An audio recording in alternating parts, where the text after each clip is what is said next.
better not have no plans tonight. Movie time and it's feeling right. You're looking for a love that lasts. You'll find it at Romancing the Podcast. Ooh, ooh, baby, you had me at hello. Ooh, I love you. I know. Ooh, ooh, baby, you're the wind beneath my wings. Ooh, I'll have what she's having.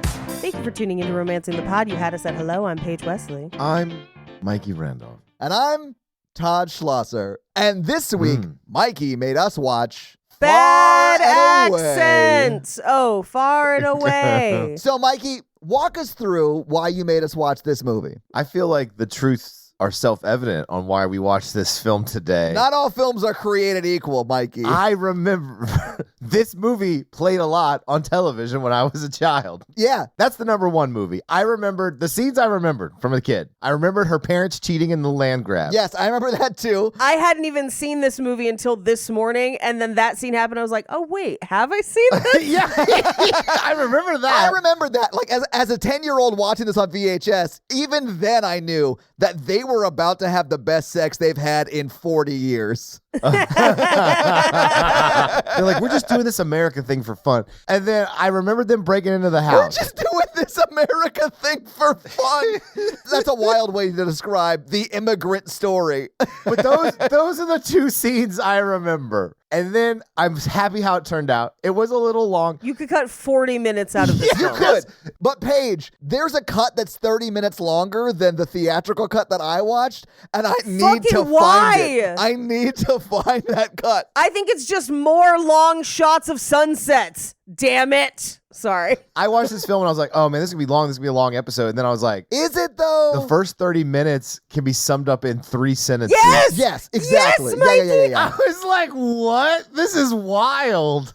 But okay, things that movies need to come back. Fog and dream sequences. This needs to come back immediately. Absolutely. Like this. Yes. I can co-sign on that. All right. I don't know. I kind Was of that liked the it, but whole like list? I don't. It was one thing. It's just like you set up a list. Like motherfucker was going to be listing for 10 minutes. But no, he set up the list, said one thing, and then moved on. What we have here is a classic example of an ADHD brain. Fog then and dream that's all you sequences, need. monkeys in suits. Can we also bring back sexy saxophone solos in the middle of movies for no reason? Like, we haven't had that since Lost Boys, and I need it. Oh, we do need to bring that Lost back. Boy- I'm fine with that. Next Revisited month, can we do Lost Boys? Yes, absolutely, Paige. My main complaint is I watched this how it was released without subtitles on, and I don't know what anyone talked about, I don't think, for the whole film. Because, like, Nicole Kidman and Tom Cruise sound like Irish Sims, where he's like, and then she's like, and like, And they never woohooed in the entire movie. They woohooed right after they planted that flag, Paige. Oh, they absolutely. definitely woohooed. With his broken ass back. She was on top. It's fine. the worst part of that is at the end where he like finds her again, and he's like, I gotta tell you, you're such a true. And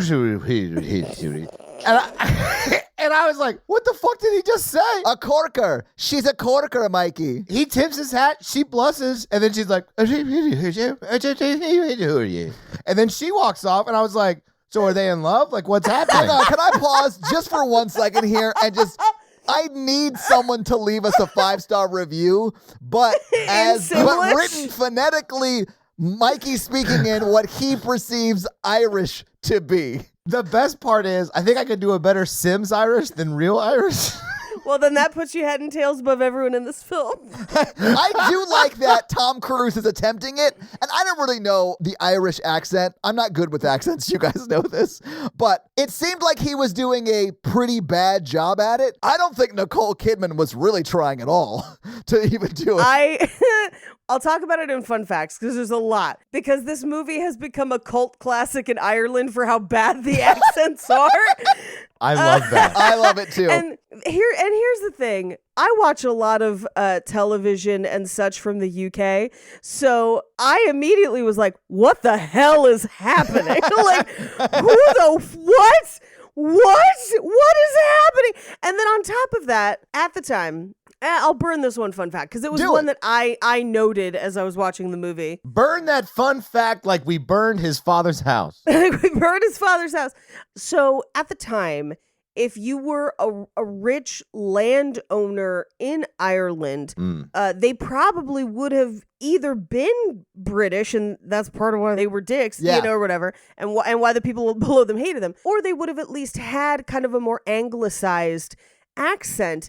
And they, when they were making the movie, because I couldn't figure out why she didn't have a British accent. I was like, what is this? Like, so I have a theory on this too, because I'm a history nerd and I know what you're talking about. Right. This is what essentially led up to the Troubles in like the 1960s to like the 1990s. Yes. But I mean, it started in the 1200s. Like it's been going Way on before. for fucking ever. So long. Yeah. But like the UK sort of like, or I guess it was England sort of took over Ireland, or not took over, but it like occupied. I mean, they took over like so many things. Yeah, they occupied, and the plantation owners that are on the northern side were Irish before that, and then they were replaced with British. Right. So in my mind, I thought that they were a few generations removed from that, and I feel like the movie telegraphs it some because the dad talks about how he was born into it. That he like was born. I assume that meant he was born there. His dad. Todd, I am about to blow your mind. That's not why. They historically looked into it and were like, no, they definitely would have had close to British accents, right? Probably, or yeah. closer to British, but they thought it would confuse American audiences. And 100%. So, yes, and so the dialect coach chose just a different one. Okay. Where they were like Dublin, whatever, and they're like, so she is attempting and not successfully completing a different accent from a different area and a different social class. It was like the wrong social class too. Yeah. So it was wrong to begin with. And then she also couldn't do it because at a certain point she's just like, how about we just go with kind of American? Yeah. Like that's basically what it is. I mean, honestly, if you're just going to change like the dialect altogether, just let her be Australian. Like, I don't care. She Like, could have gone her natural Australian and it would have yeah, fit that's what better I in the literally- film. I agree closer. completely, Mikey. I do. I do want like a shot-for-shot remake of this, but with Nicole Kidman just nailing a posh British accent, which is probably closer to what it should have been. Yes. That would have been hilarious. And probably easier. Yeah. Honestly, probably easier. And it would have othered them from each other more, which I think sort of Yes. makes the middle part of the movie make sense why they're not immediately like boning, you know? Because there was that class difference between them and also religious difference between them and also generational hatred between them. Like, I would get why he wouldn't want to be with her and vice versa. Yeah. After you share a room with a woman and you're both single for like 3 days, it's happening. Yeah. Oh, thank you, Mikey. No, I when they're watching each other dress, I was like, any minute now. And then it was like, 100%. no. You got to wait like 40 minutes for them to even kiss. And then they're going to kiss once. And then you're going to get fucking nothing until his back breaks at the end. And then they're going to kiss again. I think it was a head injury, Paige. I don't think it was his back. Also, I hate that this movie says that men in this world don't masturbate, so they have to go out and work hard to run off that energy. And that's what the film shows every time. And I was like, this man is just pent up. He's gotten on a railroad. He's building railroads now. This man needs a release. What I love about Tom Cruise is he's never met a problem he can't punch through. And I love that. Yeah. The dude is he dedicated. punches a horse in this And movie. he punches in the face. When that happened, I had forgotten that happened. I stood up. I was like, Paige, fuck the what? I had to rewind it. I was like, did he just deck the horse? Look, Nicole Kidman ran by. She looks at him, utters her famous line, and then he punches a horse. Honestly, Mikey, that's such a moving line. Now, we're joking about this movie. I have virtually no notes for this movie. No, I love it. Okay. I was like, they don't make movies the same, and I hate it. How many extras died filming the Oh my wagon God, race? so You many. see at least 2 get trampled. It's on screen. And I was like, those are real people. They're like falling out. One of those wagon explosions I don't think was planned. At least because like people's faces are like, Oh no! So this was my first time ever seeing this film. I was raised on this, and I'll call it propaganda. Yes. Yeah. Yes, Todd. Okay, so let me just launch into this. First of all, the accents. Holy hell. If you thought the accents were the worst thing we had to talk about in this episode, you were wrong. At least no one had sex with their father. And like that's yes, a great yes. Honestly, Yeah. compared to our last Western, this is a step up. But Mikey, the whole time I was watching this, I was like, this is like redeeming love, but just ratcheting the crazy down just a slight amount. Which is insane to say. It is. But also, okay, so you could cut 40 minutes out of this movie and you wouldn't even have to cut much of the story. Just the establishing shots that go on too long. There's a lot of slice of life stuff in this. There's a lot of stuff that could go. My other frustration, I know this is like, it's a product of the times and whatever, but like the whole land race thing was driving me nuts. I know it happened in history. I do. It happened like, 4 that's not times my beef. in Oklahoma. I It know. had to because they showed the exact date. I was like, oh, we're going to the exact date of today? I was like, okay. I know that this happened, but what this movie doesn't mention at all, and a lot of history books don't mention at all, is that land already had other people living on it. Yeah. Like, that's Native American land. Specifically, it was Cherokee grazing lands that they had been forced off of like 4 years before. And Yes. of course, we quote unquote bought it from them, but we bought it No, for we like didn't. I looked it up. It was like $150 to $250 an acre. So that's Oh my like God. nothing. Nothing. But part of that agreement was they would allow them to run in the land race as well. And so historically, some native Cherokees ran in the race and actually did get some farmsteads. Some of their stuff. Oh, I know, Yeah. Paige, it's all terrible. Can you imagine that conversation? We're taking all your land, but since we're good people, if you race for it and win, you can have a small part of it back. This is the most American thing I've ever heard. Yeah. And the American gladiators will be with obstacles in the way of you doing that. You've got to make it up the salmon ladder and then across Yeah. the doorknob bridge. Oh, you forgot to climb the aggro crag, so you don't get the land. Do you have it? Land.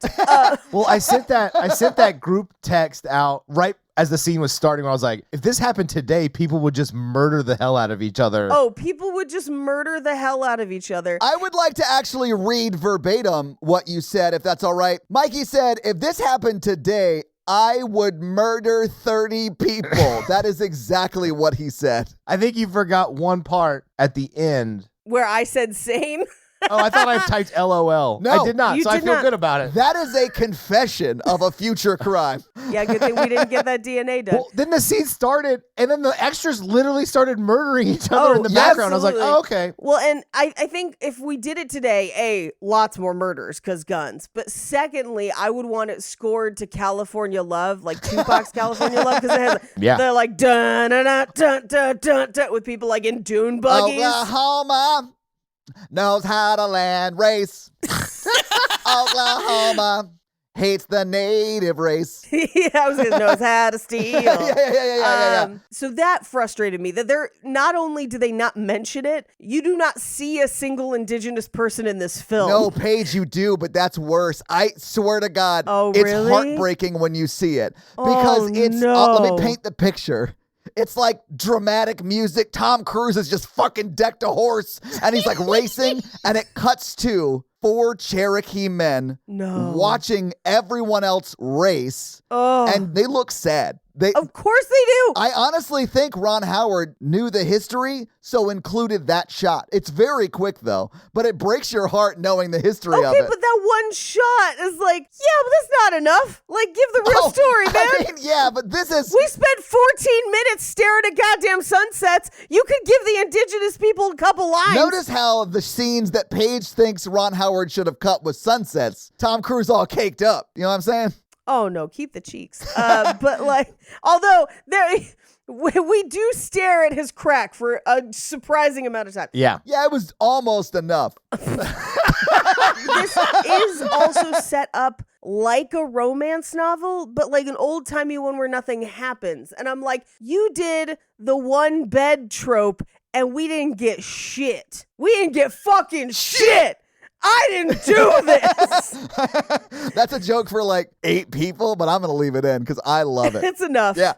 So that made me bummed as well. I could have gone with some boarding house twin bed shenanigans, and I didn't get any. Did they hook up? No. Not at all. Well, I mean, they have that one scene when they break into the house where they say, I pseudo love you, or I pretend love you, or whatever. Okay, but they flash back and he like imagines all that didn't happen. Yes, Okay, it's completely imaginary. Yeah, so when he's like on the train building the trains or whatever, that is a dream sequence or maybe even like a future premonition of what they will have together knowing the end of the movie. Who knows? But that is not anything he's remembering from Boston. No, this is not Tom Cruise Minority Report. This is Tom Cruise Far and Away.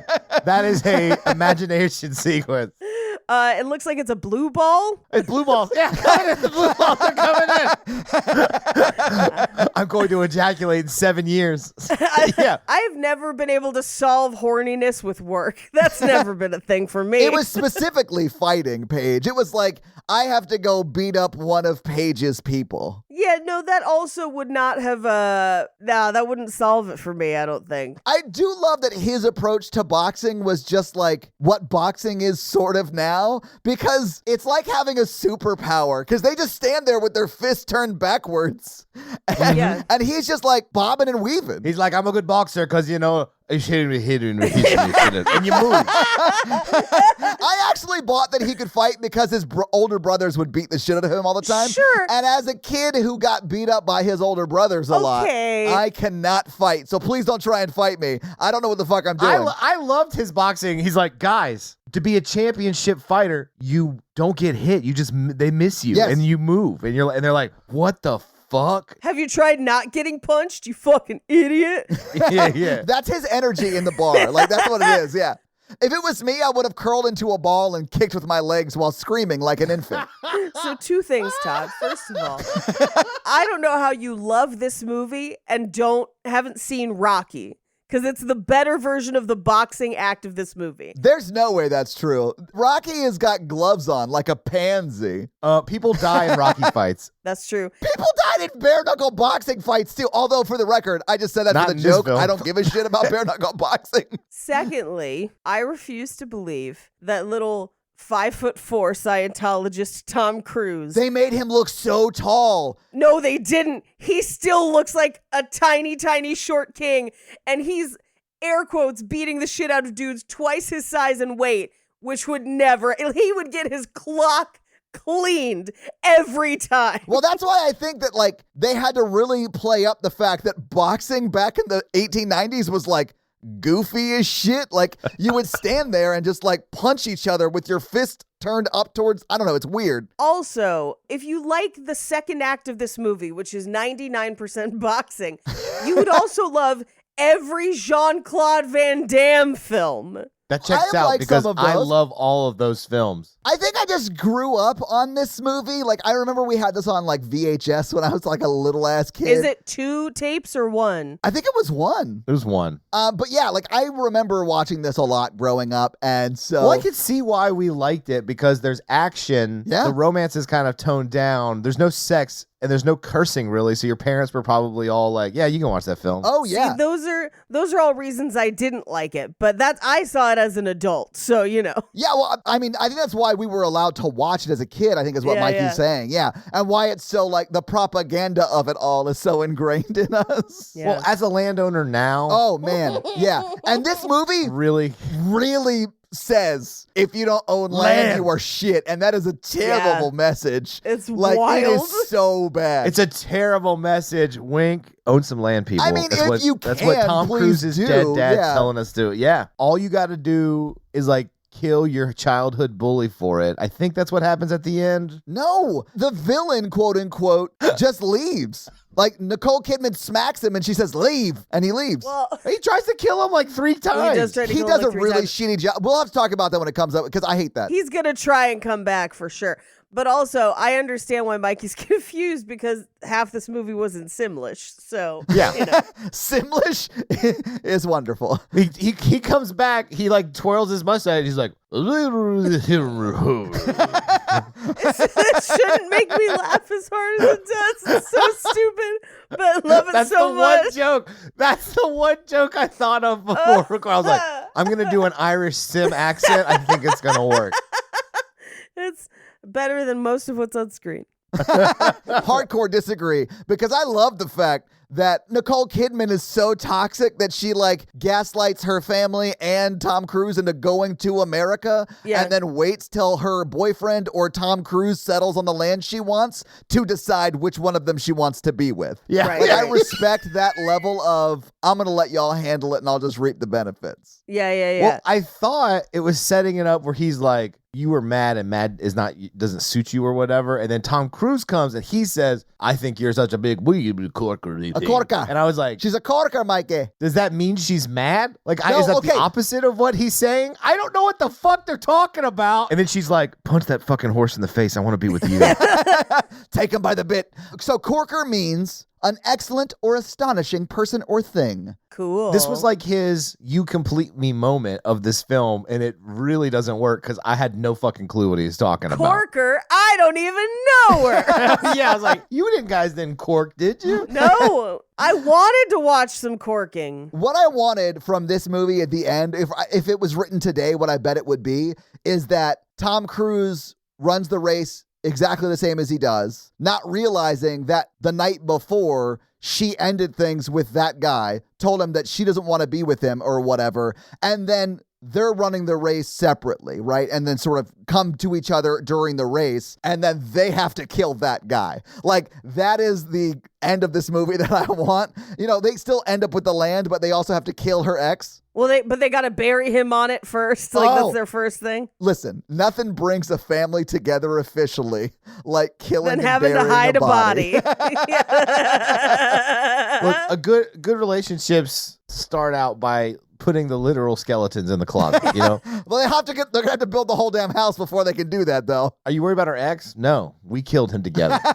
We're problem solvers. But in their defense, he tried to shoot Tom Cruise, drown him, Yes. burn him, duel him. Yeah. Horse crush him. I do think they had set up enough justification for them killing him in this movie. Absolutely. I do also love that her dad is the actual landlord, and they blame all of that landlordery shit on that dude who's just managing the estate. I connected with the dad character so much because he's like, I just didn't know what all went into this. I'm just having fun. I'm so sorry. I'd probably want to murder me too. I forgive you. Have a great day. When he says that during the shootout thing, not shootout, but duel, The duel, I was yeah. like, Duel. man, I would never have expected that, you know, like from the landlord. Because Okay, it sounded but like it he's is like, kind of a I'm going to cop-out, change my though. ways. Oh, it's totally a Well, it's a cop-out. movie. And at the end of the movie, he probably still owns that land and collects rents on that land that is then sent to him in America.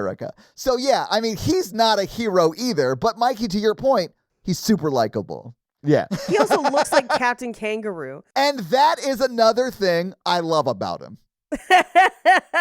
His pouch full of money from poor Irish farmers. He looked familiar. I got to look him up. You mean Herda? Yeah, Herda. He's that older guy. He's been in everything. He has to have played Santa Claus more than once. Yes. Oh, he was Santa in Miracle on 34th Street. Oh. Yeah. And the miracle is land ownership.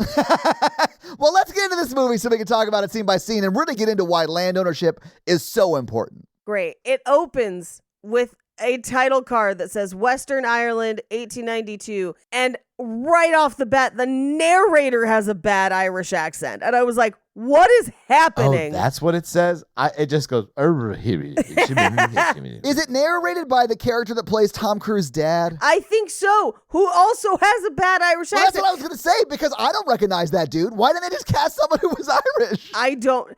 Cast Billy Connolly or something. Well, wait, he might be Scottish. Hold on. Let me. Honestly, Billy Corgan might have done a better accent than this Billy guy Corgan? did. And he's just from Smashing Pumpkins and literally nothing else. Billy Connolly. Scotland. Sorry. I learned while we were watching this that Scottish people roll their R's and Irish people tend to not. Yes, that is true. But anyway, it says the tenant farmers, after generations of oppression and poverty, have begun to rebel against the unfair rents and cruel evictions imposed upon them by their wealthy landlords. At which point I then fast forwarded through 2 whole minutes of credits. And then there were still more credits where nothing is happening. Todd. I do hate credits like this, Paige. I really do. And so I wasn't into it. No. No. And then we open on 1892. But it looks like 1600. And I had just watched, there's an SNL sketch that is a fake Love Island parody in which one Irish character says, I'm from the part of Ireland that's just bones. And that's what it made me think of. Well, the thing is, that house may have been built in the 1600s. Like, that house might be 200 years old. And at one point, it was owned by Irish landlords, but now currently not. Yeah, I mean, it's the steam engine and many factories already exist. And yet, this scene looks like it's Plague England in the 1600s. I mean, there's that one island in the middle of the ocean that, like, no one's been to ever. And, like, they'll kill people if they go there. Like, sure, but this is Ireland. People have been there, Todd. Yeah, but their population has been wiped out many times for various reasons. Like, the population of Ireland is way lower than I think I expected it to be initially. Sure. And they have put up with so much oppression from various groups and countries that, like... Yeah, I also think redheads can't get a lot of stuff done. Okay. They had, though, this movie way overdoes. Well, yeah, but I mean, in the cities they had, I assume. I don't really know a lot about that from this time period, but I'm sure the cities were more developed. This is like rural farm country. Yeah, I know, but they don't even have full walls. Like, he's wandering through a thing that he's just like in a bar, out of a bar. And I was like, what? Why are there carts in this? Like, this isn't even cars kind of exist at this point. Like, or almost. This is only like 20 years after the Civil War. No, it's 30 years after the Civil War. Yeah, because the Civil War was like 1865-ish, I think. To 8, I think. Okay. So in 1803 is the first horseless carriage, so 90 years before this. But more commonly, they started being used in the 1820s, but more like 1860s or whatever, more is kind of closer to people actually using it.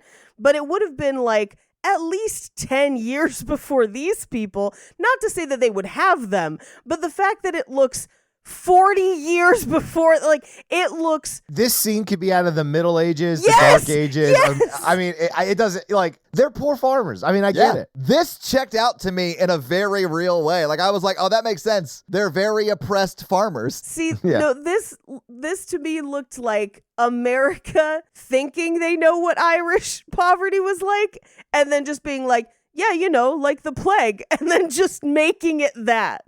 Is what it looked like. I could be wrong. I mean, they filmed these scenes there. Sure. And I know those houses and stuff exist because they still stand. Yeah. I just don't know that this is what life looked like. Like, you could have had a guy in the back being like, bring out your dead. And it would have been like, that fits with That checks everything out. else in this scene. It is kind of funny that America hasn't changed at all. We do that. Anyway, so... the landlord pulls up in a carriage, or at least someone representing the landlord, because it's not the actual guy, because we'll meet the guy later. We call them property management corporations today. Yeah. Alliance Property Management pulls up, and it spooks the horse. The horse runs. It knocks down part of the building, which falls down on the dude, who turns out to be Tom Cruise's dad. So he's like, take me home so I can die in the hut slightly further that way. So they take him home. Meanwhile, Tom Cruise is dragging giant baskets of seaweed up into their farm. I assume there's some reason for that. Yeah, fertilizer maybe? I honestly don't Maybe? know. Yeah. I was like, is there salt? I don't know. But the whole gist of it is he's trying to plant potatoes on a like sloped Potatoes. hill, right? Yes. Well, you see, he has to bring that water up because all people love their potatoes salted. Mikey, that, you know what? If you had pre-salted potatoes. If you plant it with the salt, it grows up like that. Come on, guys. It's $1 million idea. Definitely not how that works. I have grown potatoes before, and here's a fun fact. You could grow them in a trash can. Yeah. They're one of the easiest things to grow.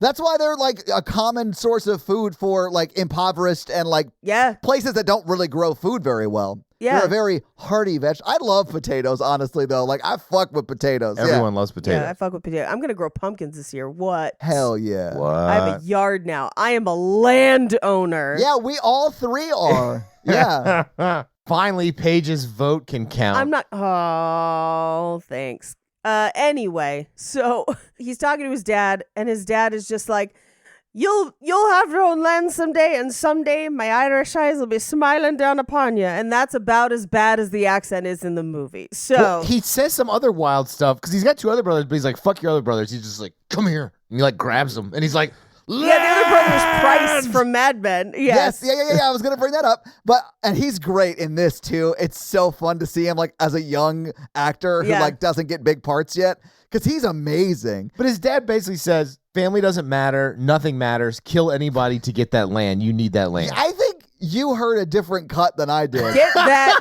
dirt, boy. It mostly sounded like, we had to return him the land. Woohoo. But like, so Tom Cruise and his brothers were fighting on the hill. That's when they see their dad. They run over. The dad gets brought into their house, and the dad is like dying on their table, and actually does die. And you see the camera like go up through the house, and then come back down, right? Yeah. Oh wait, no, we don't see it come back down. That's at the end of the movie. We only see it go back up. That's at the end of the movie when there's suddenly magical realism. But no, on the hill when he's fighting with his brothers, the guy who goes on to play Price on Mad Men, I forget his name. But he does just like a running flying kick to Tom Cruise's balls. Oh, I know. And it's one of the so best great. things I've ever seen. You know what? Very tone 40 of him. Way nice Scientology reference. That actor's name is Jared Harris. He was the main guy from Chernobyl, too. If you've seen Chernobyl, he fucking crushes that. So good. Anyway, but this is like one of his first things, has to be, because he's so young and no one knew how good he was yet. He's one of the people that people call him a Nepo baby all the time, because his dad is Richard Harris, the guy who originally played Dumbledore. What? He's been in a million things. Yeah, but like this guy is actually amazing. Like, yeah, he's great. his son, Jared Harris, is actually amazing. Yeah. Yeah. Anyway, so the dad dies, but before dying, well, he kind of like dies and then comes back. And when he comes back, he's just like, go to America and get the land and I will smile upon you. That is not at all what he says, but that's the gist of it. That was his accent, though. Right. Yeah. Yeah. Tom Cruise didn't also not understand because he's like, right, revenge. Yeah, I have to go murder the person. yeah. Through the midst, through the woods, to the landlord in his castle. And we're,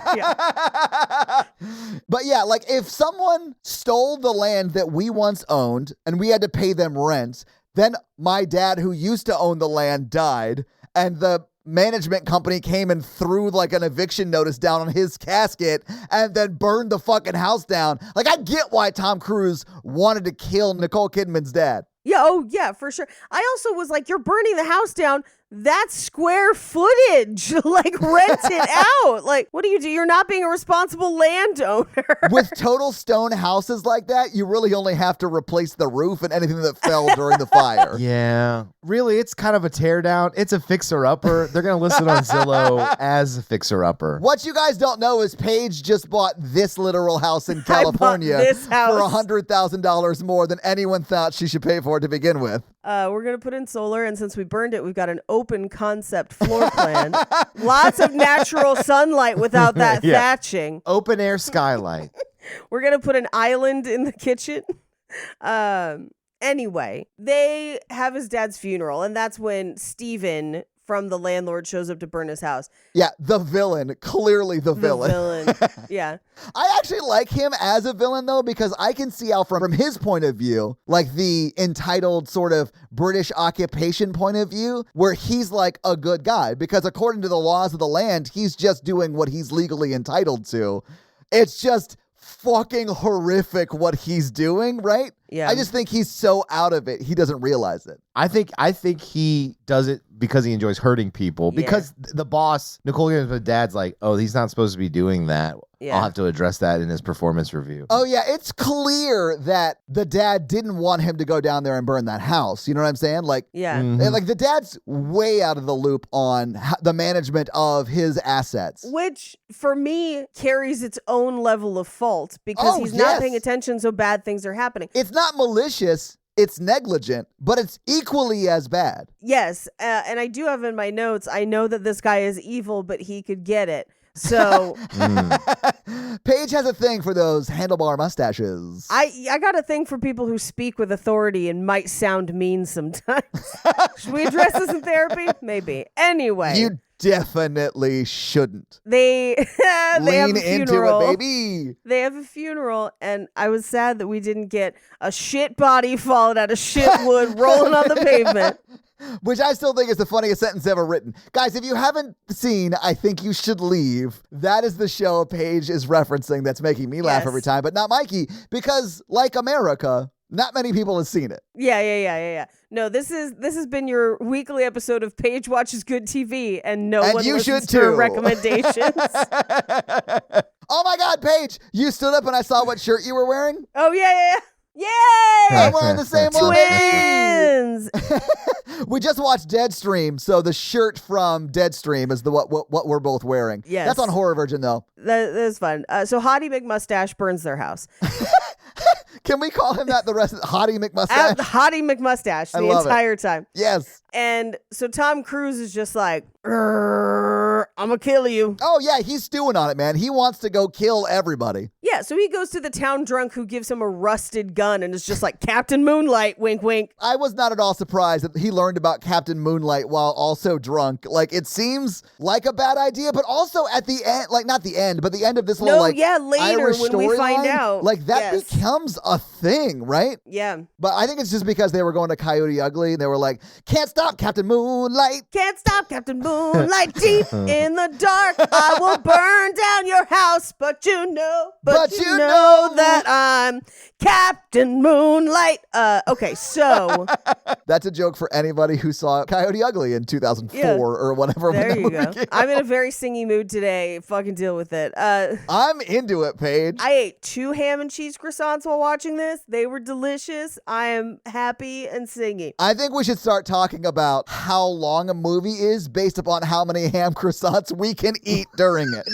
This movie is 2.5 hours long. We're so close to being done with the first 30 minutes. We're just I two know. sentences away. We're just 2 sentences away. So he goes to the landlord's house. He he goes to a bar near his house, meets him, tries to follow him home. Oh, yeah, he travels on donkey from the rural Yeah. area to the city. They don't say what city it is, I think, but Yeah. I think it's like top of the morning to you, or just like Oh, town geez. of the morning. All of the rainbow. Yes. Yeah. Hearts, stars, horseshoes, clovers, and this town. Oh, I yeah. mean, Tom Cruise does sound like he is the first traveling salesman of Lucky Charms. Like, that's his vibe, the whole movie, but I was into it. Can I introduce you to an encyclopedia of marshmallows?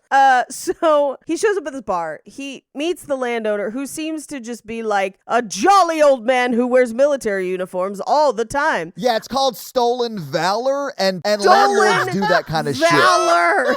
We don't know if he went to war or not. And we never will, because the donkey runs away because he's a total ass.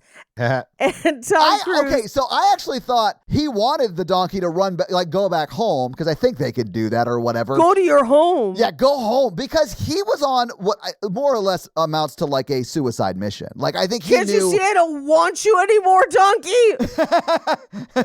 I think he knew he was going to die by killing the landlord. Right. Yeah. Yes. Anyway, the landlord gets too close to the house, so he can't shoot him that night. So he sleeps in his stables, and he's waiting for him basically the next day. But unfortunately, he encounters his daughter, Shannon, who is Nicole Kidman. Yeah. First, who is being chastised by her mother for riding too manly. Which she comes in riding side saddle, but she wasn't riding side saddle in the meadow, and that's why her mom was yelling at her, because apparently riding regular was like sinful, I guess. I mean, yeah, it is. You know what I'm saying? I think there's multiple reasons. it teaches them too much about cowgirl. Oh, I was going to say because it feels too good, but like I think it was mostly because you could see your ankles and whatnot because of your skirts. I mean, it made sense, though, if you're wearing a dress to ride, why you wouldn't straddle it. Like, I get that. But Yeah. why not wear pants, ladies? I mean, it's just a terrible time to be a woman, I think. Yep. I mean, that describes most of history. I mean, it's so bad that a rich lady from Ireland wanted to go to America. Like, that's how bad it was for even like rich, entitled women. I think she was just bored. Well, yeah, she's got Disney princess syndrome of like, look at this stuff. Isn't it neat? Wouldn't America make my dreams complete? Yeah, she wants to be a modern lady. Yeah. Gadgets and gizmos aplenty. Oh my God, she had spoons. She is did Ariel. have spoons. She was collecting dinklehoppers like, well, I guess those are forks, huh? Dude, when that guy gets shot and spoons literally explode out of him, I lost my I mind. lost my fucking mind too, Paige. What do you call it? It's my only running joke I prepared for the episode. Anyway, so she kind of senses that there's somebody in the stable and she throws a horseshoe. Which is important. Believe it or not, the horseshoe comes back at the end. Yeah, believe it or not. And the horseshoe lands on his foot. And so I think he thinks he's gotten away with it because he was quiet and didn't say anything when the horseshoe hit his foot. But she noticed, and so she pitchforks his leg through the wall. No, she doesn't pitchfork his leg. She almost pitchforks his face, and then that gets him to run out, and she holds him with the pitchfork and says, "Don't run. I'm going to yell for my dad," or whatever. And she does, and he starts to run, and then she stabs him in the leg. Oh, yeah. I thought she got him through the wall. No, he was literally sitting down, Paige, and Yeah. so when it went in, it like went in right in front of where his face was, and that's what gets him to run out. But she does stab him in the leg, like she absolutely stabs him. Yeah. I love her reaction when she stabs him because she was like, stabs him. She's horrified. Yeah. And then he's like, what the fuck? Well, she had to do that because he was done. She had to Just put stick a fork in him. Hell yeah, Mikey. Love it. Yeah, there you go. I think she was just already instantly attracted to him and wanted to fork him. Oh, yeah. 100%. At the end of this movie, she says, I fell in love with you the moment I saw you. So that is this moment. I think she's just into torturing dudes. Yeah. That's her fetish. She's been stringing Steven along forever, and that's its own kind of torture. You know what I'm saying? She did not hear his safe word. All right, I'm making that my safe word. Jesus Christ, Michael. It's the only joke I got for the whole thing. Honestly, it's working. I think you broke Paige, Mikey. She's no longer even holding the mic close to her face. I'm sorry. Oh, God. I'm crying. Anyway, she runs in and gets her dad, who gets Hottie McMustache, and And then Tom Cruise walks out with his rusty ass rifle and like does his "my name is Inigo Montoya, you killed my father, prepare to die" moment, right? Right. Except it's just like, and then he shoots the rifle, and because it's rusty as shit, it explodes in his face. it cracks in half. Yeah, and explodes in his face. He falls to the ground, and they just sort of apprehend him because he's like, I thought like way more injured than he was. But he just has like black powder on all his over face. him. And he was stabbed in the leg. Right. Every 3 scenes, Tom Cruise is beaten to death in this film. Yes. He would have died like 14 times over. Yeah.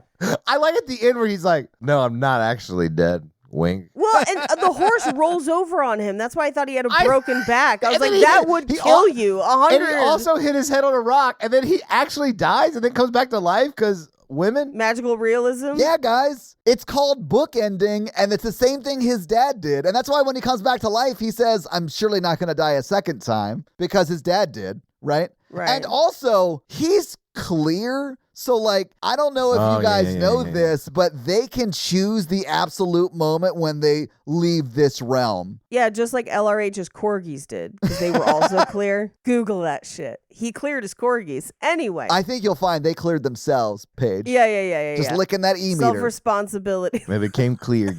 Hold the cans, Fido. These are like super niche Scientology jokes. And if you listen to cult podcasts, you get them. But if you don't, you don't. And you really should listen. Muffin, I think you have some enneagrams. Anyway, they take him inside. Yes. Their mansion. Yeah. Dude, when he first sees how big their house is, I think he does a really good job of like being in awe of it, but also super disgusted by it. Yeah. I like that reaction. Yeah. That's what you normally get, right, Mikey? Uh-huh. Yeah. Oh, God. They're going to nurse him back to health so that they can then turn him in or whatever. They literally say it is our duty to nurse him back to health so he can be in well health to hear his neck snap Neck or something. crack when he gets hung. Yeah. I was like, okay, I mean, that's sort of nice, but weird. I also do understand that, like, he did try to kill their dad. Sure. So, yeah. I understand why, from their perspective, they would want him to hang. I'm not mad at them for that view. Yeah. So they're trying to nurse him back to health. The mom kind of shoos Nicole Kidman away because she's going to like cover Tom Cruise up. Yeah, well, they stabbed him in the leg, right? So they have to take his pants off to address the wound or whatever, and they have to protect her innocent eyes. And so she turns around, and of course, we don't see because the camera focuses on her, so they don't have to show Tom Cruise's, what I'm assuming is huge wink dick. But when you turn back around, there's like a punch bowl over it. It's okay. So this Oh is my God, Paige's Cookware Paige Corner. knows. Yeah, I was waiting for this. I was waiting for it. She's up doing her patented Pyrex dance. This is a Mason Cash mixing bowl. It's a company that's been making mixing bowls in the UK for many years. Clearly, if they were around back then. They still make the Mason Cash mixing bowls, and they kind of look like that, where their whole thing is that they've got kind of like an impression, or I guess is it relief because it's raised? Anyway, decorations around the side with a rim, and sometimes they come in sets and they do different styles, but that is a Mason Cash mixing bowl. That's so cool. I think the fact that it looks modern sort of ties back into our conversation that we had about the house earlier in the movie, because this really does, I guess, sort of place it in time, because that company is still around and they were making that way back then. Okay, so this is an anachronism. Their first mixing bowl was not manufactured until 1901. But that's only like 8 years off. Yeah, they're not not too far off. So close. The company was making mixing bowls during the 1800s, but as far as the design that they are known for, which is the one featured in the film, it was 1901. Okay, so they were still okay. I'm gonna give them a pass. They on were that. around. I'll give it to them. They were around at that time. Yeah. Okay. Yeah. Set Deck did a great job covering that dick. They did, and honestly, those bowls are really nice. I have wanted one for a long time, but I've only seen a couple designs that I really, really like, and so I'm kind of waiting for the perfect bowl to find me. Anyway, so I'm looking for a nice cock bowl for the similar use as Mr. Cruise. You would just need like a bigger cock bowl. I did think it was funny that they used such a big one. Like, come on. Yeah. We yeah, know. Yeah. Anyway, Nicole Kidman goes to look under the bowl, and he wakes up and is like, I want my land, and then passes out again. I mean, he wakes up to her taking her second look at his dick. Yeah. And then his bowls. Yeah.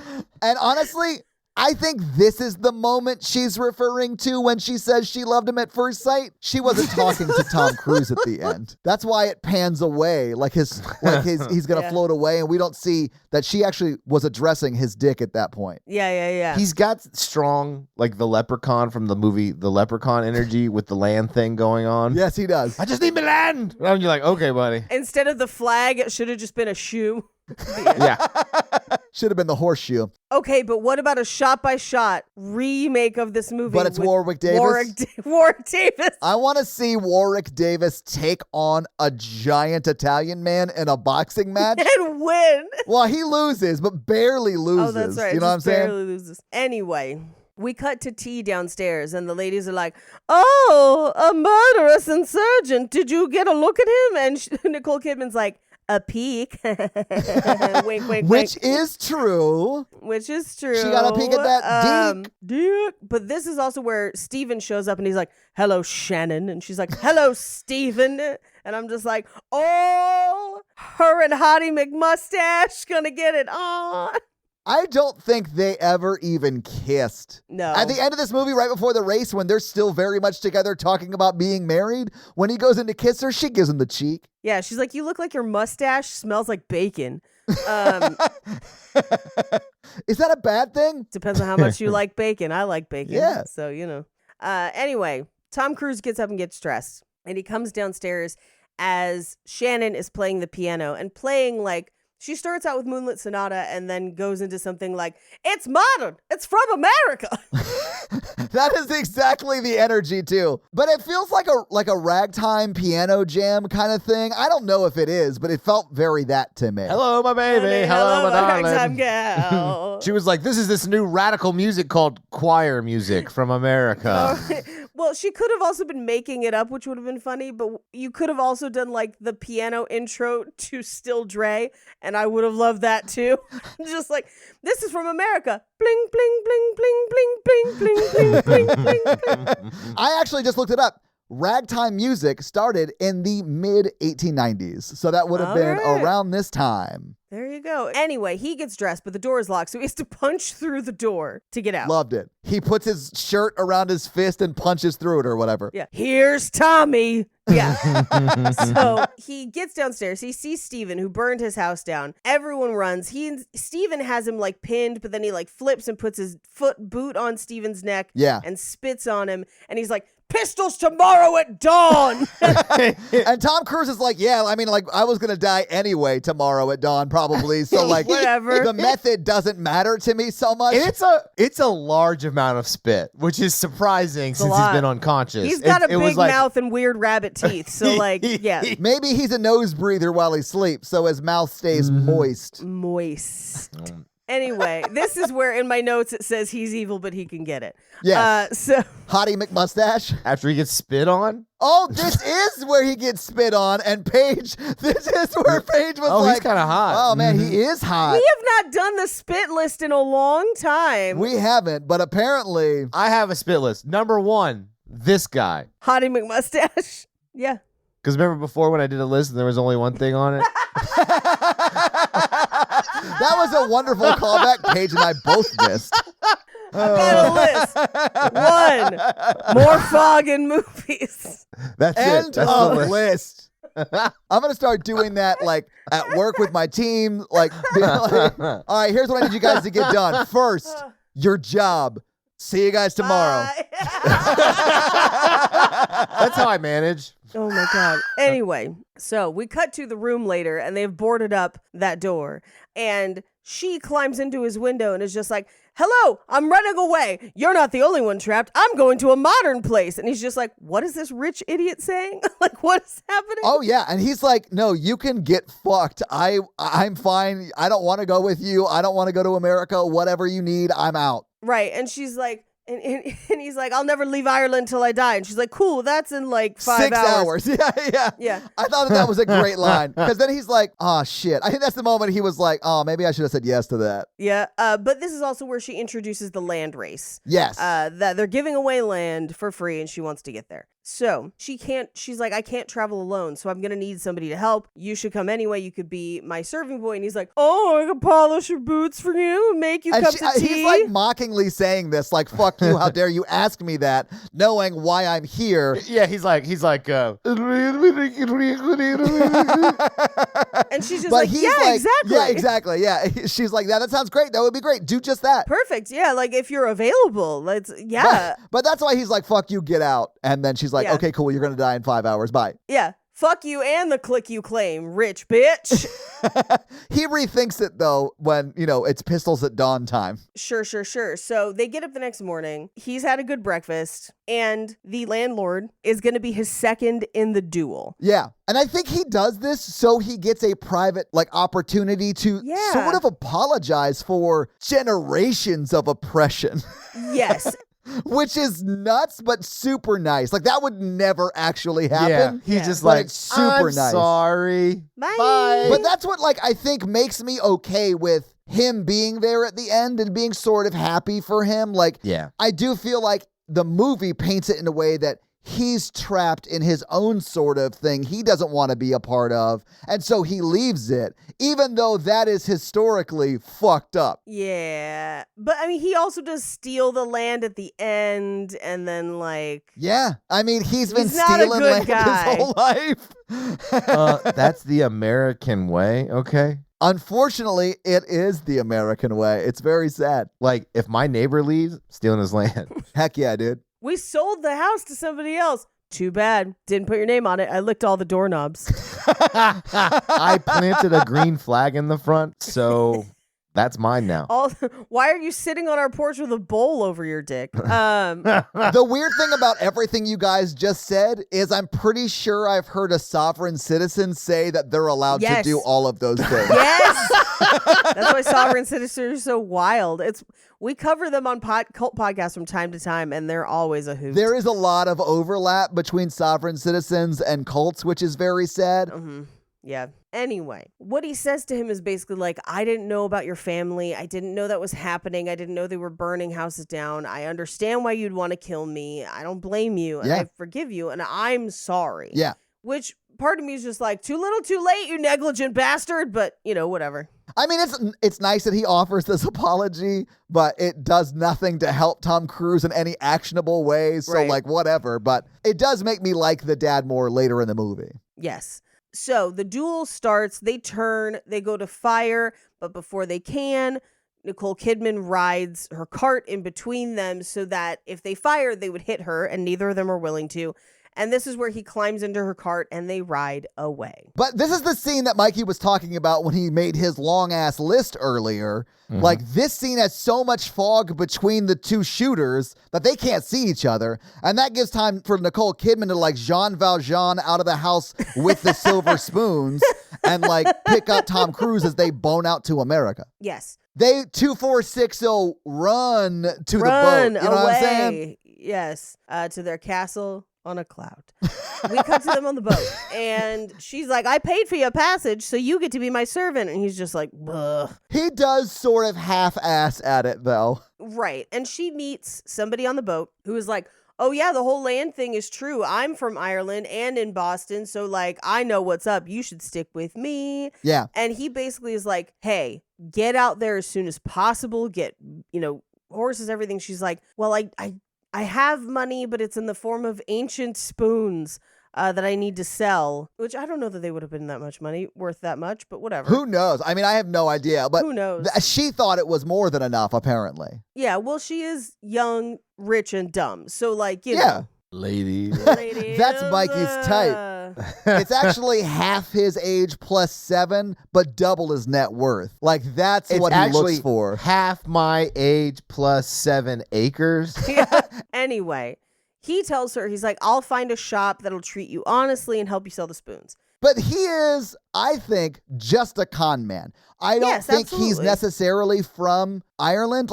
I think he's just riding the steamers looking for Mark. He's after her lucky spoons. Yes. And I honestly, it breaks my heart when, she loses the spoons, because I was like, fuck, how's Tom Cruise going to eat his Lucky Charms now? Yeah. How is he? With his hands. With these 2 hands. I think that's why he buys hats. He's just using his hat. They are bowlers. Yes. I think you guys are missing it. He's putting them on his dick because of the bowls. He found his thing. You know what I'm saying? Dickhats.com.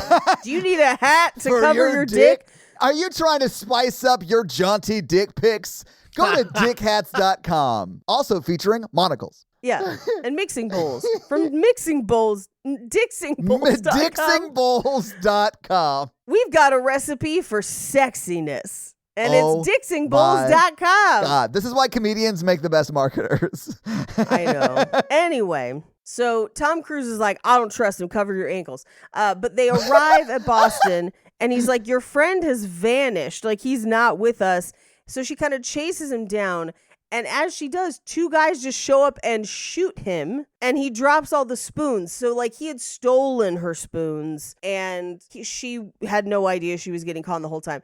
I have in my notes, welcome back, murder.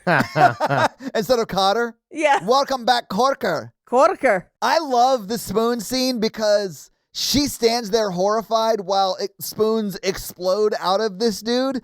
And then everyone around her just picks up all her fucking spoons and bones out. Yeah. Well, they're pure silver. Pure. Yeah. That's a lot of money. So that's how we know none of them are vampires. Yeah. But as we see later in the air quotes house of ill repute, she probably would have been better selling forks.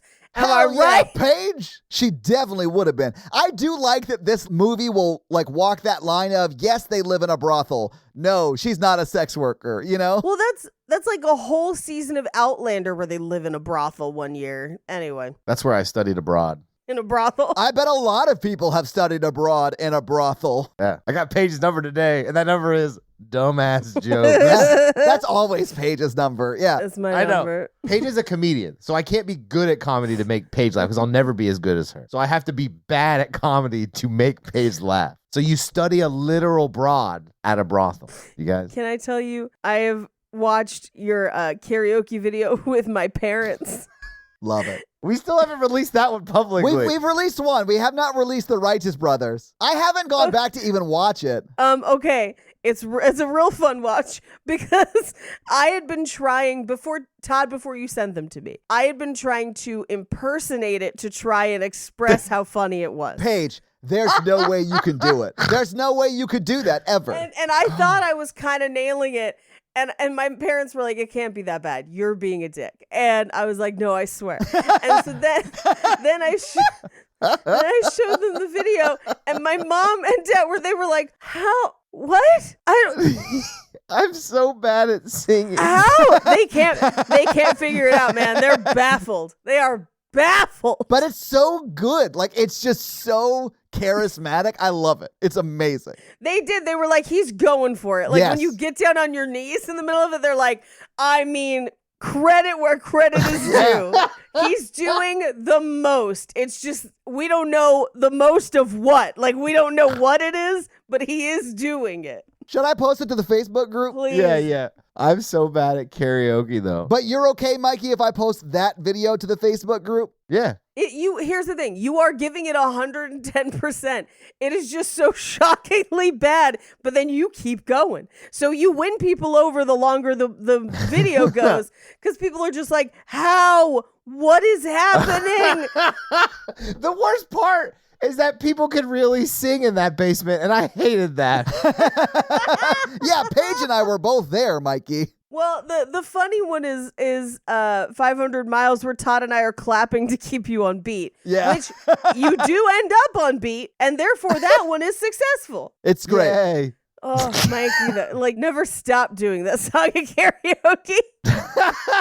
I picked it. I went for it. Well, because they were trying to, my parents, they were like, so did he just pick the wrong song? Or like, is No, that is his go-to, Mom and Dad. he? And I'm like, I think maybe that's part of it. I think there are maybe songs that Mikey could pull off, they're maybe a little easier. I was like, but he just loves that song. And them and my sister, we were all like, that's a hard song to sing. Like, for even good singers struggle. That's why you don't sing it. You just yell it at the crowd. You just yell it at the crowd. I'm really like the Bob Dylan of karaoke, What? where you just spoken word it, Bring back that love and feel. I'll practice it next time. All right, it is now No, officially don't. posted. Never ever practice. Everybody hated that song. I didn't. I didn't hate it. I didn't hate The it. best part is the crowd won't even look at me in the background. It is the best part of that video. It's so funny. I'm so sorry. Okay. Back to this movie. So she loses all her damn spoons. And they go find Mike Kelly, who's like the ward boss or whatever. Yeah, he's the lead Irishman in the Yeah. whatever, Boston. Where are we? They're in Boston, yeah. He runs the nearest Dunkin'. If it was modern day, it would be that. Yeah. But instead it's a social club with no donuts and only boxing. And so there's a boxing match going on, and Nicole Kidman gets blood on her face. Like, it just sprays out. It's all over the floor and That's stuff. how they It's wild. meet Mike Kelly. It's Mike Kelly's blood. Yeah. Splash zone. Yeah, and you can get bloodborne pathogens that way. They didn't know that back then, but yeah. They didn't even have any bad ones back then, I don't think. Yeah, because they had lived through the plague. I mean, not them specifically, but like humanity. Right. And he loses a tooth. He basically gets distracted by them walking in. He takes a punch. He loses part of a tooth. Well, he gets distracted by her Right. because it's sort of implied that this is a place really just for men. And she's like, got some, no, I'm an American civilized woman. I can go anywhere I want kind of energy, which I love. But it shocks Mr. Kelly. And Yeah. he actually says he breaks half a tooth, which I Half a thought was a tooth. weird note. I've broken half a tooth off. Right. I guess my point is either way, you're going to have to see a dentist. Yeah. It's not good either way. Anyway, Tom Cruise steps up to him and he's like, oh, you're fresh off the boat. Okay, come talk to me. But he leaves Nicole Kidman over there and says that she's his sister. And the men around her start messing with her. And he basically is like, hold that thought, and goes over and just beats the shit out of a handful of them. Yeah. And including the guy who knocked out Mike Kelly's tooth. Mm-hmm. Well, that's the one who he beats the shit out of. Like, Yeah.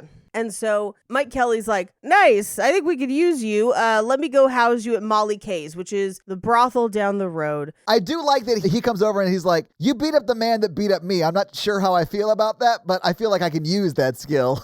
Right. Yeah. And so they go to the brothel, and as they open the door, Molly K, I would assume, Yes. who owns it, is throwing out a cat-sized rat. Yes. Of just like, they again claim to be brother and sister, and she's like, oh, perfect.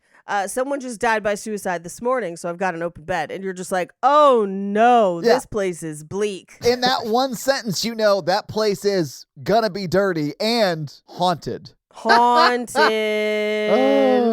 If you take out a Ouija board and try to spell things, it's impossible because it's just like, You try and have a conversation like that phonetically. What's the Ouija board saying? I honestly have no idea. fucking idea. What's Irish and sits outside? Patio furniture. This is a dumb joke that I know I've told before. Anyway.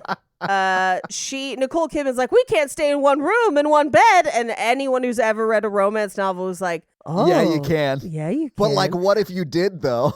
What if you had to sleep back to back for safety? You know, for warmth. But then nothing ever comes of warmth. You got to take all your clothes off and warm up skin to skin. But he convinces her. He's like, shh, just come in here. I'll sleep on the floor. You sleep wherever. And I love that as she's prepping the room, she just tosses a bottle out the window, like onto the street, where it could murder a person. That's that person's fault. This is America, man. We just well, and okay, so as you they're gotta like, look out for yourself. As they're like loading them into the room, we hear, because Mike is like a political person. He's like arranging votes for city council, whatever, and so. In earshot, you just hear like, the damn Italians are taking all our goddamn jobs. Yes.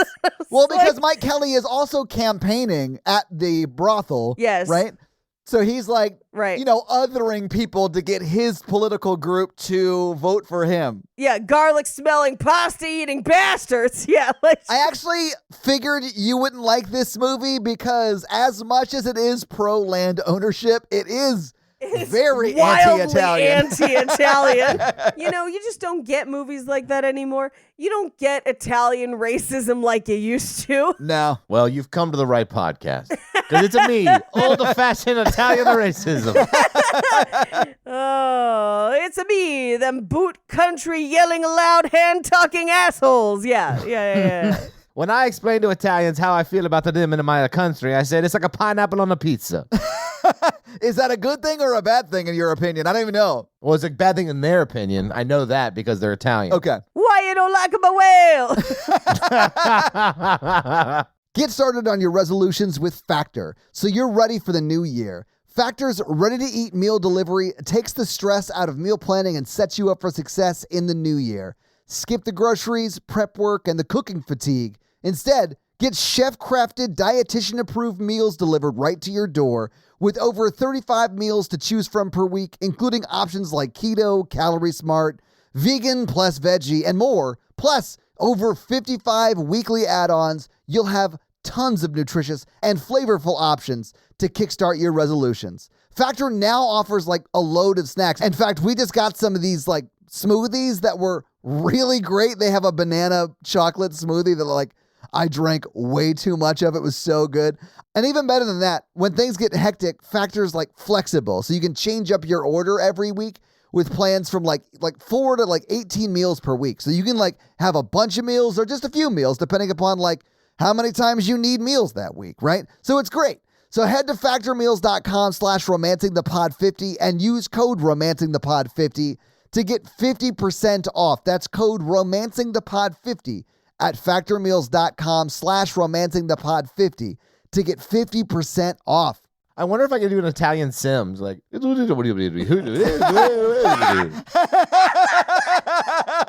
That actually, I think, nailed it. I think, yes, you can.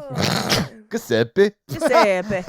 Anyway, they go to sleep and he's like, I like America. And she's like, really? Because it's been fucking awful, guy. Yeah. Like, And he's like, I've slept with a woman every night I've been here because they live Yeah, I together. mean, technically that's true, but it's not as fun as it implies. yeah. And he steals, well, she hits him with her pillow and he takes it. And he's like, not in 100 years. I'll give you back your pillow. I do love that you see her like pout. And it's their first night and she is still like fully wearing a gown because they haven't set up their curtain system for modesty or whatever. Right. So she's like sleeping in like a full ass gown. Like a full corset. Yeah. It like looks terrible. Like there's no way I'd be sleeping anyway. Yeah, we cut to her parents' house, and her dad reveals that he's been getting letters from her from some time, and she's in America. But as they're finding that out, Captain Moonlight, we will burn down your house when you're inside the house, 'cause we want you to die, and we're Captain Moonlight. Yes. I did sort of love that because anytime a landlord house burns in this kind of situation, you're like sort of on board for it. I mean, when they've been as negligent as these people have, yeah, I understand it. Yeah. And it's also like a form of oppression at that time. I mean, not that it isn't normally, but especially at that time. So like, you know, you're sort of pro it. I feel like the movie is sort of like, I get this. Yeah, no, burn all landowners, right? Landlords are different than landowners. Anywho, the next day, all of their stuff is destroyed. Yeah. And they're like, but we can still go to America. Ta-da!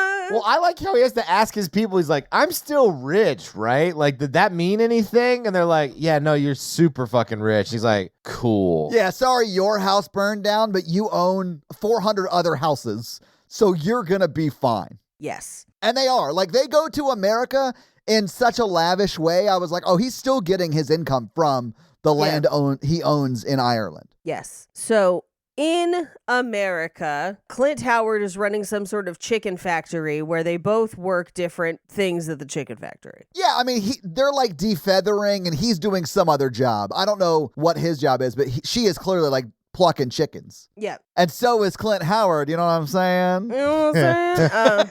But she insults him and he's like, I'll dock you a day's pay. And she's like, take Tuesday and Friday. Just, you fucking pig.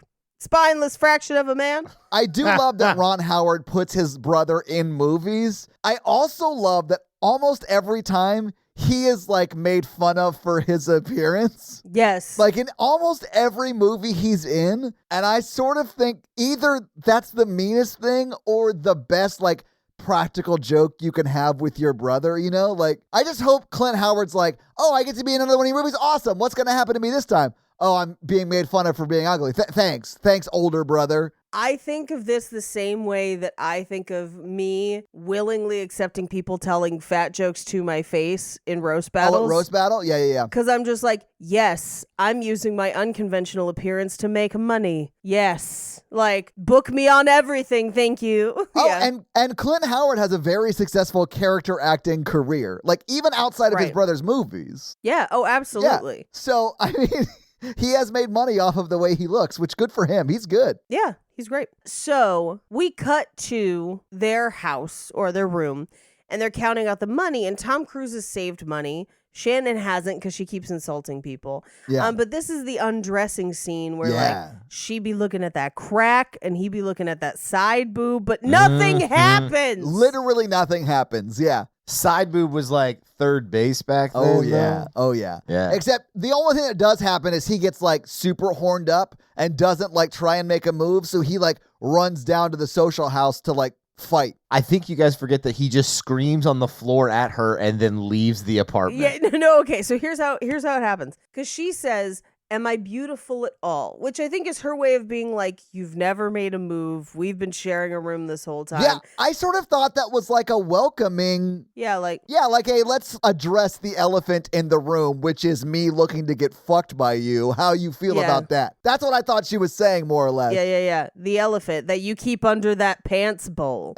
And he says to her, I've never seen anything like you in all of my living life. Yeah. And then she just says, good, and rolls over. Right. That would be the moment moment I was like, fuck, I gotta go punch someone in the face at the social house. Well, then he hears the other women working in the house. Oh, that's why I know they would have boned, because like Yeah. they're sleeping next to You each can't other. listen to people fuck for that long without being Yes. like, I gotta do something. We're talking about generational hatred, guys. That's like torture. That's like Guantanamo Bay. Because here, oh God, the generational hatred, I heard you. The generational hatred, I think, just fuels the fire because it's forbidden fruit. Ooh, Like, I you're probably shouldn't right. like it. It's super Romeo and Juliet energy, Yeah, Paige. You're right. It's enemies to lovers. It's one bed. It's so many romance novel tropes. Yeah. I mean, if this was a real historical movie, this is where she would have gotten pregnant. Like at this time. Yeah. You know what I'm saying? Like they would have been having sex often Yeah, if this was real life. Yeah. just to stay warm. Anyway, There was no TV back then. It was like the only form of entertainment. they had books. Yeah. Yeah. It was like the only form of entertainment. They had boxing. They have boxing, which is why he screams on the floor and then gets out to go box. Yeah. That's how I am, not for the same reason. I just hate exercising, but I do it to just try to stay in shape. So I like put lacing up my shoes and I'm like, "Ah!" And then I leave the house and my dog is confused. But it's fine. It's fine. It's fine. Anyway, so he shows up at the social club and just starts beating the shit out of people. Yeah. For money. Like people Yeah. are betting. It's like a whole thing. Yes. And he's just taking all comers. And this is where we meet Grace from they call it burlesque, but burlesque. Yeah. It happens in the movie or the play Oklahoma as well, where they're like burlesque. Oh, yeah. Okay. Another property around this time that doesn't involve the indigenous peoples. But this is where he kind of proves himself to Mike Kelly that he can be a profitable fighter. Oh yeah, I mean they all make money off of him. And like the next 40 minutes of this more or less are just like Irish Fight Club. Yeah. And Yeah. Tom Cruise making a lot of money because of his boxing, and a lot of the people in the Irish community like Mike Kelly and the other ones like profiting off of that as well. Yeah. The first rule of Irish Fight Club. You don't have an Irish accent at Irish Fight Club. Anyway, he comes home and he's beat up and Grace brings him home. And like Grace tries to ask Nicole Kidman, like, so what's your brother's deal? And Nicole Kidman's like, bye, bitch. I do love Tom Cruise in that like end of that scene because he's like, oh, that was Grace. And she's like, yeah, I know. And he's like, isn't she great? And she's like, no, she's the worst. I hate you. Yeah. Go to bed. But this is also where he's like, I won $4. And she's like, that's more than I make plucking chickens in a month. Yeah. So, and he's like, I'll have, enough to go to go to Oklahoma even sooner, right? Yeah. By winter, he says. By winter. And I only know about this land grab because I actually did some research on it. I don't know when the other land grabs that happened. I know this was one of 4, Yeah. but I wonder if he was planning on doing another one and they just didn't do that one because of what happens and he couldn't save the money, Yeah. We'll just go to the next one. Yeah, exactly. So, but this is where we hear the other girls talking where they're like, if he can keep his knuckles up all night, imagine what his wheelie can do. And I was like, those things are unrelated. Yeah. No, they're not, ladies. It's so big it feels like a punch. We don't want that. I don't know what you want. I know. Anyway, we cut through a montage of him fighting and then he starts buying hats. Yeah. And then he kind of gets in with one of the city council members who's like, who's that long-legged piece of strawberry tart? And he's like, you keep her name out your mouth. And you're like, wow, okay. Only I can call her a strawberry piece of tart or whatever Yeah. he says. But like he immediately hates that council dude and they are like enemies from Jump Street of their relationship. And that to me was funny. Yep. The whole thing's funny when it's like, man, this guy is really sexually frustrated to the point where if someone else mentions Nicole Kidman, he loses it like Mr. Furious. Yes. Well, and thus explains the next fight they set up where he's supposed to fight the Italian fighter amidst a flurry of slurs. And like they say here, I'm Italian, I could say it. They say the word dago like dozens of times. Yeah. So I was like a bunch. guys, hey, it's still not really okay. Isn't that Like, the guy who helps Dora? the guy who helps No, pretty sure that's Diego. Is that I haven't seen That's Dora the Explorer. Okay. Diego helps Dora. Yes. Yeah. Is that historically accurate though? I bet that Irish people sort of Oh, hated absolutely. Italian people at Yeah, the time. Diego definitely helps Dora. Yeah. Yeah, it is historically accurate. Diego helps Dora. Yeah. So does the compass. So does the compass and the monkey. Boots the monkey. Anyway, but yes, no, they absolutely would have been hurling slurs at each other. It is historically accurate. I was just like, okay, but now it seems like we're gilding the lily. This is a bit much. Anyway, he's supposed to fight an Italian guy, and he's like, but I haven't seen Nicole Kidman all day. Oh, because she joined the dancing girls. Yeah, and so she is doing the burlesque. Burlesque.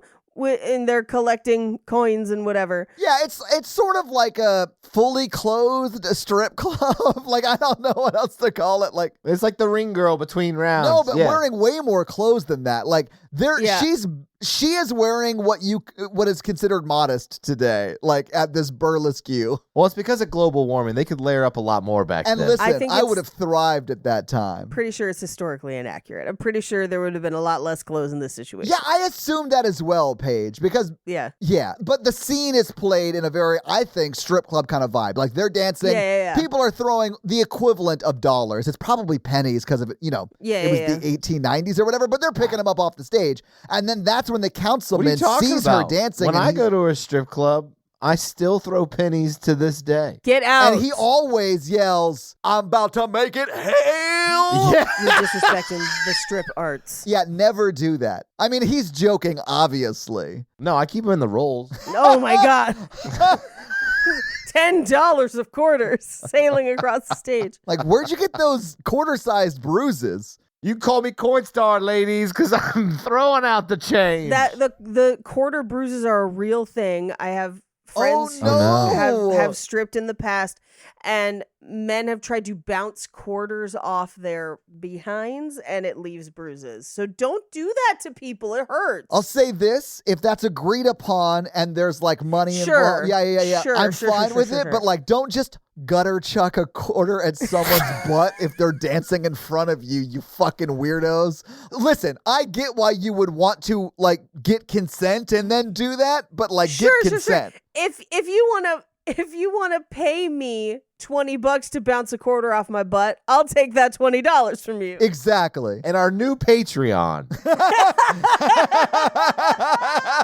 for Patreon, it's going to have to be more money because I'm going to have to, we're going to have to get Jake's permission, but I'm sure he'll be okay. I'll be That's what we're going to have on the Romance of the Pod Patreon. It's going to be the bad boyfriend experience for Mikey, and then bounce a quarter off Paige's ass. Off Paige's butt, and I'll be while Jake sits in the corner and watches. No, it's going to pay for some new furniture. It'll be great. Anyway, he doesn't want to fight because he wants to take Nicole Kidman home, and they're like, but we'll give you $200 basically if you fight. Yeah. And then other people are like, we'll double it, and she's like, that's a fortune. That could pay for your whole thing for us. And he's like, us? And she's just like, or you? And he's like, no, you said us. I'm off to fight. Hooray! And so he now he's gonna fight, and he's beating the shit out of that Italian guy. But then as that's happening, the city council guy grabs Nicole Kidman and is like, come sit by me. And he's like, no, I have to punch my way through to that guy. And that's when he gets beat by the Italian guy because we, keep our heads on a swivel. I mean, because you guys pay attention in a fight. Like, this is 100% his fault. And that guy was like twice as big as him. Yeah, that dude is like Goliath. I would have bet on the Italian guy. Oh, you mean he's going to fight that dude who's twice as big as him? Yeah, whose hands are the size of pizzas? Yes. By the way, $400 in 1892, which is when this time in the movie takes place, right, would be $13,000, $13,300. Not insignificant. No, I mean, I understood why he wanted to fight. Yeah. And why she was like, that's a lot of money. You should do this. But right. He fucked up when he stopped paying attention because it's heavily implied he was going to win that fight if he didn't lose focus or whatever. He probably would have won more money too because more people placed more bets and they were going to split the winnings. Yeah. That's true too. He might have made even more. But anyway, so he loses the fight. He goes down. They throw him into the alley where he gets to hang out with all the little alley cats.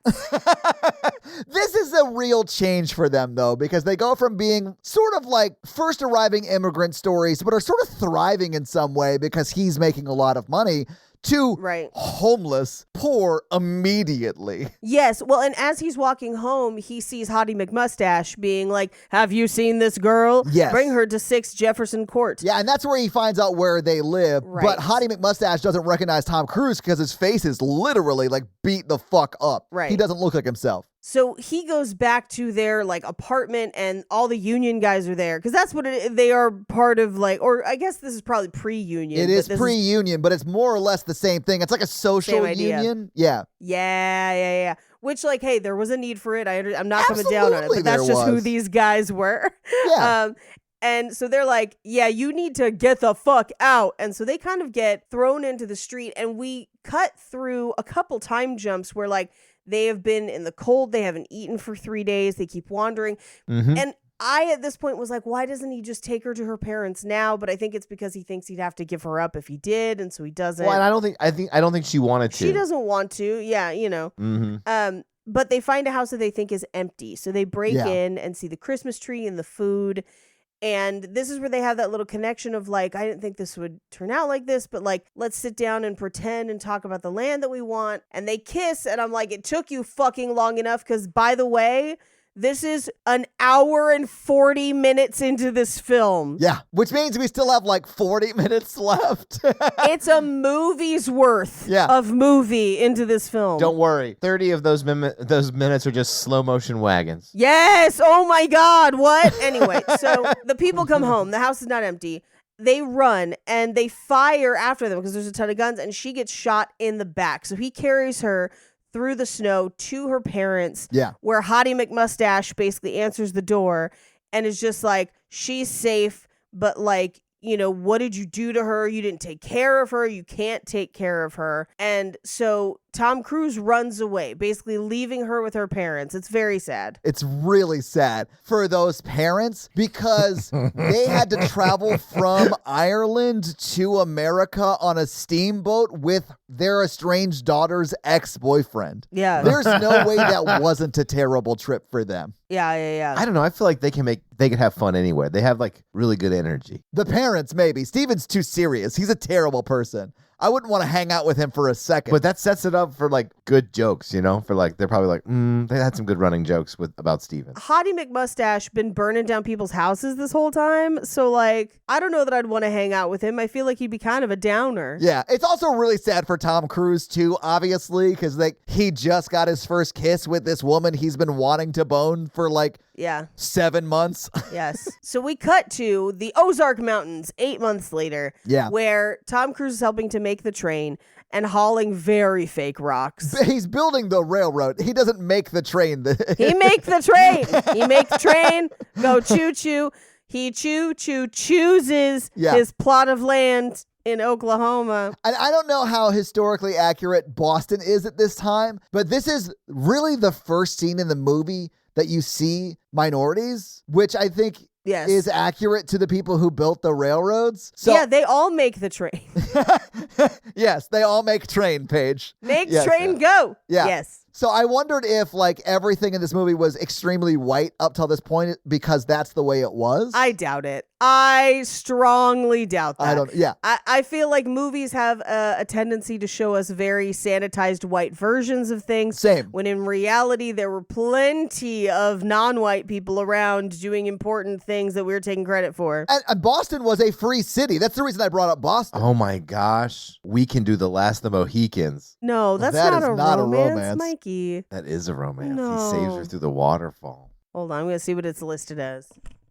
Oh, no. Is it listed as a romance? Yeah, it is. Well, action, adventure, drama, but it says an epic adventure and passionate romance unfold against the panorama frontier wilderness ravaged by war. And it came out the same year. Anyway, so he maketh the train. He making a train. He making a train.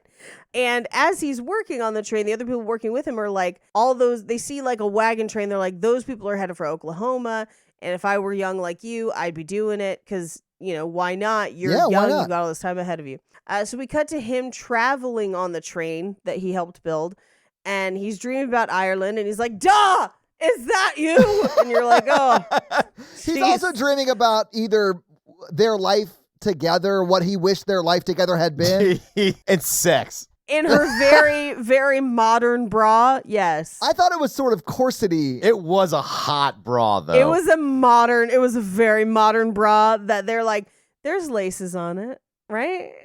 Like, I was like, no, absolutely not. I was like, I'd like to see that on someone in my life. For sure. It was hot. Like it's Mikey's right. It's a hot bra. But this is also where like the train stops for some water and they're like talking about the wagons. They're like only 1 in 100 of them will actually manage to stake a claim. But like, why, whatever, why not? So he jumps off the train and joins the wagon train, which is not a train, it's a walk, but like he joins them. Okay, so when he gets off the train and someone's like, "What are you doing? We got jobs to work tomorrow," or whatever that guy says. Yeah. I wish he had said, "I'm on the wrong train," or "I was on the wrong train," because the other one is referred to as a wagon train. But I don't think Americans are that smart typically. Like, that would be my concern, is they'd be like, well, that's not a train because Tom Cruise making a train, and that's not a train. Yeah, Tom Cruise making a train, and he didn't make it at that train. I also don't know if they called it wagon train at the time or if that's something we have come to call it. Oh, okay. That may be true, too. I honestly don't know. I don't know. But I do have in my notes right here, which this, by the way, we are at almost 2 hours by this point in the film. Yes. If you just cut out all the extended wide shots, it would shave off 10 minutes. More than that. I mean, absolutely it would. A lot of it is like what I call landscape porn. Yes. For like Oklahoma territory. You know what I'm saying? It's like a lot of that towards the end of this movie. The race sequence. Well, that's the only one I would keep. Yeah, there's an overhead shot of the race and it looks so fucking cool. The race sequence to me is like old Hollywood set. Yes. Cool. I love it. Let's talk about it when we get there. Let's table it. Yeah. When we get there. We're almost there. Anyway, so he gets to Oklahoma territory and he applies for the land race thing. Which I think was literally just signing up because it was free. Like, he just signs up and they give him his flag, which for him, they're like, you're the first Irish person we've ever seen in America. Obviously, this is satire. Here's your green flag. I thought that it was funny that his flag was green. I was like, yeah, we get it. He's Irish. We get it. You're Irish. Yeah, but that would not surprise me if they just had different colored flags for different ethnicities. That sounds very American. And they're like, oh, Italian, here's a red one for marinara. I honestly was like, here's a pizza flag. Here's the potato flag, Tom Cruise. And for all of the Nordics, you all get blue for cold. Anyway, so he's got his stake, but there's like no horses left except for one clearly very old horse and one horse that's just twerking, like just kicking its backside up, making them cheeks clap, running around in circles. And you just know it's Chekhov's unpredictable horse. Yes, 100% it is. Yeah. Because you just know he's not going to ride that old tiny horse in the race and actually win anything. Right. And I love that the guy selling him the horse is like being super honest. He's like, I'll sell you either horse. That horse is fast but fucking crazy, and this horse is slower but more reliable. So like, whatever. And I do love how the horse, like, we talked about it earlier, so we spoiled it already. He has to punch that unbridled horse or whatever. And then at the end of, like, as he's dismounting the horse won't stop. He's trying to get it to stop, and he has to jump off of it. So, like, in my mind, that horse does run to, like, Canada. That horse ran and put its own flag somewhere, and now it just runs in circles on its acre. Hell yeah. Yeah, and they're like, is this claim taken? And he's just like, nay! Yeah! Oh, I get it. But also, when he punches that horse, it's just like, it's almost like he's like, slap, get it together. Like, it's so crazy. Do you want a place to live? We're in this together you now. like your life, Mr. Horse? Anyway, so he gets the dependable horse, right? And he's trying to get new shoes on it. The horseshoe lands on his foot. It reminds him of Nicole Kidman. He looks up. And there she is. Yes. I love that he goes, I'm cursed. I'm fucking cursed. I'm cursed. But we cut to her showing her mom how to do laundry, and her mom is just like, plunge and scrub, as if you had said bend and snap. Like, it was just ridiculous. Plunge and scrub is this movie's bend and snap moment, though. Sure. Because Tom Cruise does it to teach her how to do laundry. And Yes. she has that same moment with her mom. And it really is the moment in the movie for both Nicole Kidman and her mom where it's like showing that they are now living a different life than they did in Ireland. Like it's used the same way. And I like that. And I like that it was Nicole Kidman showing that. By choice. Right. Yeah. But this is also where her dad and Hottie McMustache come back. Yes. And they're like, we broke the law and we already scouted our claims. Dude, I love how hard like middle America Santa is in this scene. When he comes back, he was like, Nora, they shot me. And she's like, shot you? And he goes, well, at me. And he's like, we broke the law. He's just talking about it like he's so turned on by the fact that they broke the law. There's no way he didn't strike a diamond in them pants. Oh, yeah. And then he was just like, maybe next week we'll do a bank job. Like he's that excited about it. He brings a very heavy Westworld kind of energy to this process. Yeah, it's because he's rich. They aren't real people. They're robots. We can take all their claims. The weird part is that like the dad and the mom are like, yeah, we'll cheat a little bit, but we're not going to tell the daughter about the land we're going to steal. We're going to cheat without them and let them actually run the race, which I thought was a weird choice. That is super weird. You're right. Well, and it's because she didn't want him riding to that day in that vulgarity. And he's like, the Wild West suits me. Yeah, he's into it. Like, I do buy that he was like a rich man's son born into privilege, that he didn't really love the social contract of, so he's leaving. My only problem with that is he obviously continues to own that land in Ireland. Oh, absolutely. Like if there was a scene where he was like, I can't do this anymore, I have to give this back to the people who originally owned it, and then he left. Yeah. Instead, he's the Steed Bonnet of the Wild West. Yes. So they go and they're going to hide and stake their claim.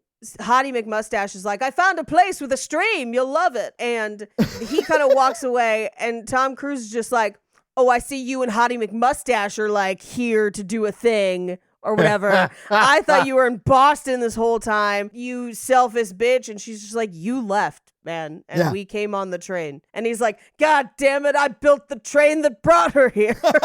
I enabled her to live her dreams, son of a bitch.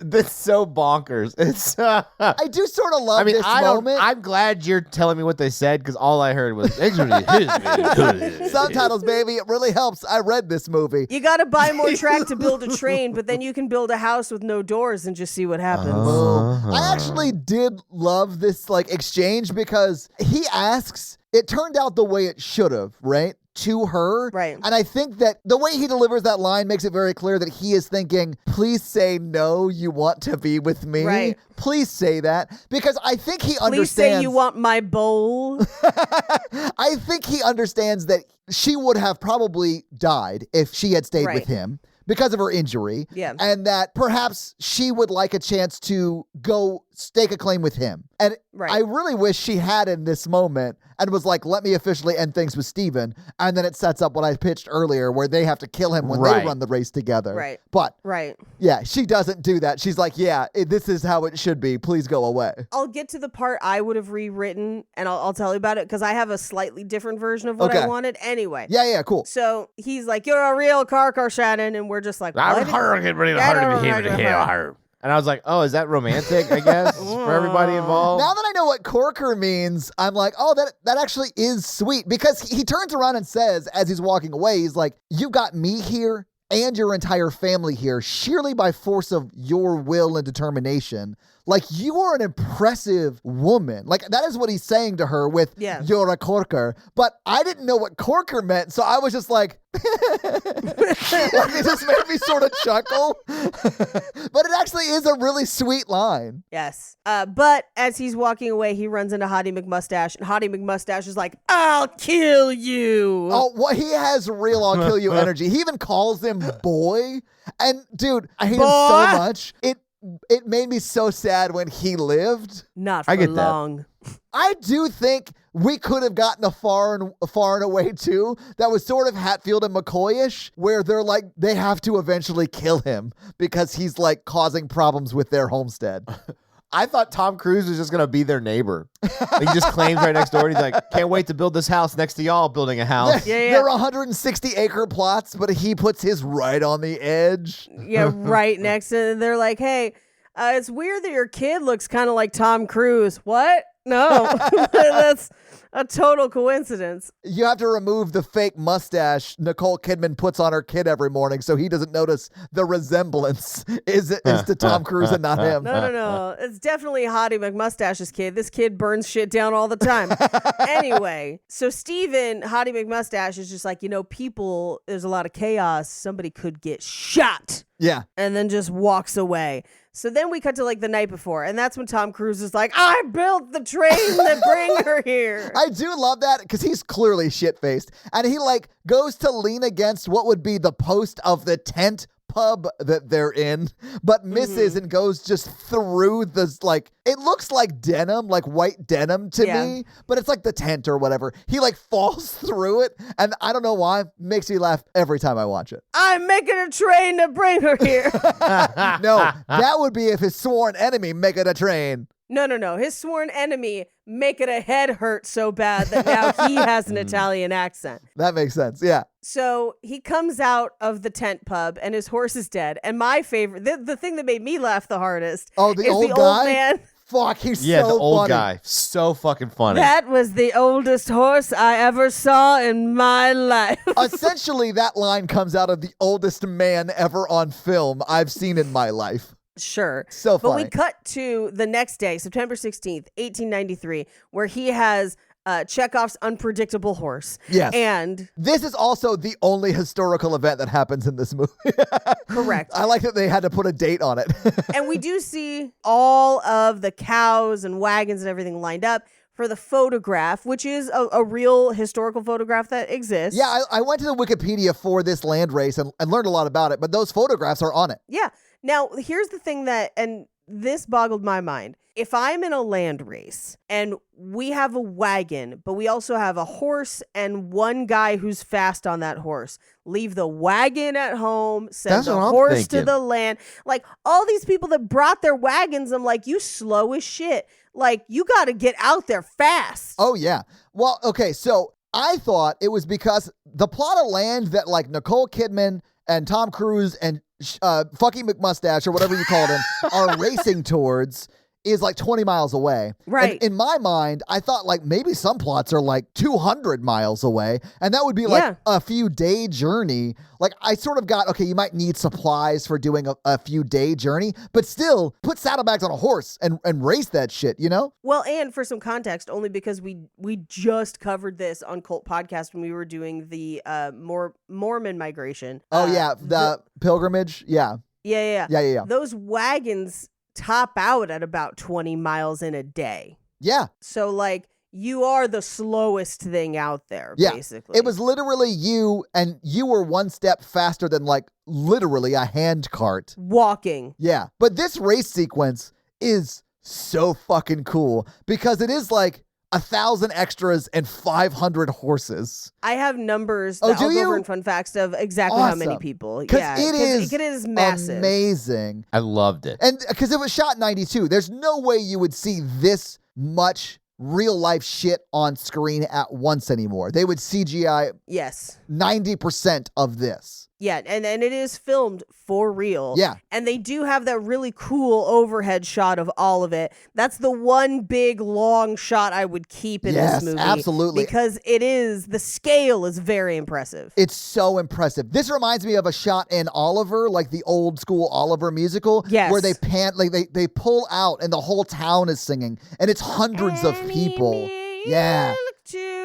Like if you think of the logistics behind that scene, it's nuts. And I Yeah. feel the same about this in Far and Away too. It's so crazy. Yeah. And man, when Tom Cruise is riding the horse like through and like Yeah. they're like these huge shots where you see a shitload of people and you see Tom Cruise on his fucking crazy ass horse like literally bulleting through them. It's so impressive. Yeah. They're so cool. I love those shots, man. It is. And so once it gets started, then Hottie McMustache like pulls him off the horse. Yes. And this is where Nicole Kidman is like, take him by the bit, like get the horse. And then he just punches that horse. Loved it. I love that he in this movie proves that if you're a man and you need to solve a problem, you have to punch it. You also you do, though. You do see them shoot a guy who tries to go early, too. Well, Oh, yeah. absolutely. And it's like 30 seconds early. Okay, so do you want a real fact that's going to make you sad? Sure. Most people who got usable plots of land during this land race did what Nicole Kidman's dad did. Of course. And cheated at the race. Most of the people that actually ran the race honorably got plots of land that were not good for farming, and most of those farmsteads were abandoned within a year. Yeah, that makes sense. Which is very sad. I do think it's really interesting that there are at least 2 penny farthing bicycles in the race. Which, why the fuck would you ride that kind of a bike? Like, I wouldn't even ride a mountain bike against a horse. I love the Mad Max energy of the Yeah. race. Oh, yeah. I was like, yes. I would love the like horses, carts, cows, penny farthing bicycles, big tank with a guy playing bass and shooting fire on the front. Just like pop one of those in there. With just ragtime music coming out. Da-da-da-da-da-da-da-da-da. Flame, flame, da-da-da-da-da-da-da, flames. So meanwhile, we cut to her parents who have pretended, staked their claim, the whole thing. Yes. Well, actually, they haven't staked it yet. The dad is explaining to the mom what she's going to have to do in the charade of them staking the claim. Exactly. Which is more or less, like, he even says, I'm going to run the horses in a circle so that they're tired and sweaty. Dead would be preferable. Like, he's just like talking about running them to death to sell the bit of them racing to this plot. So we cut back to Shannon and Steven are riding.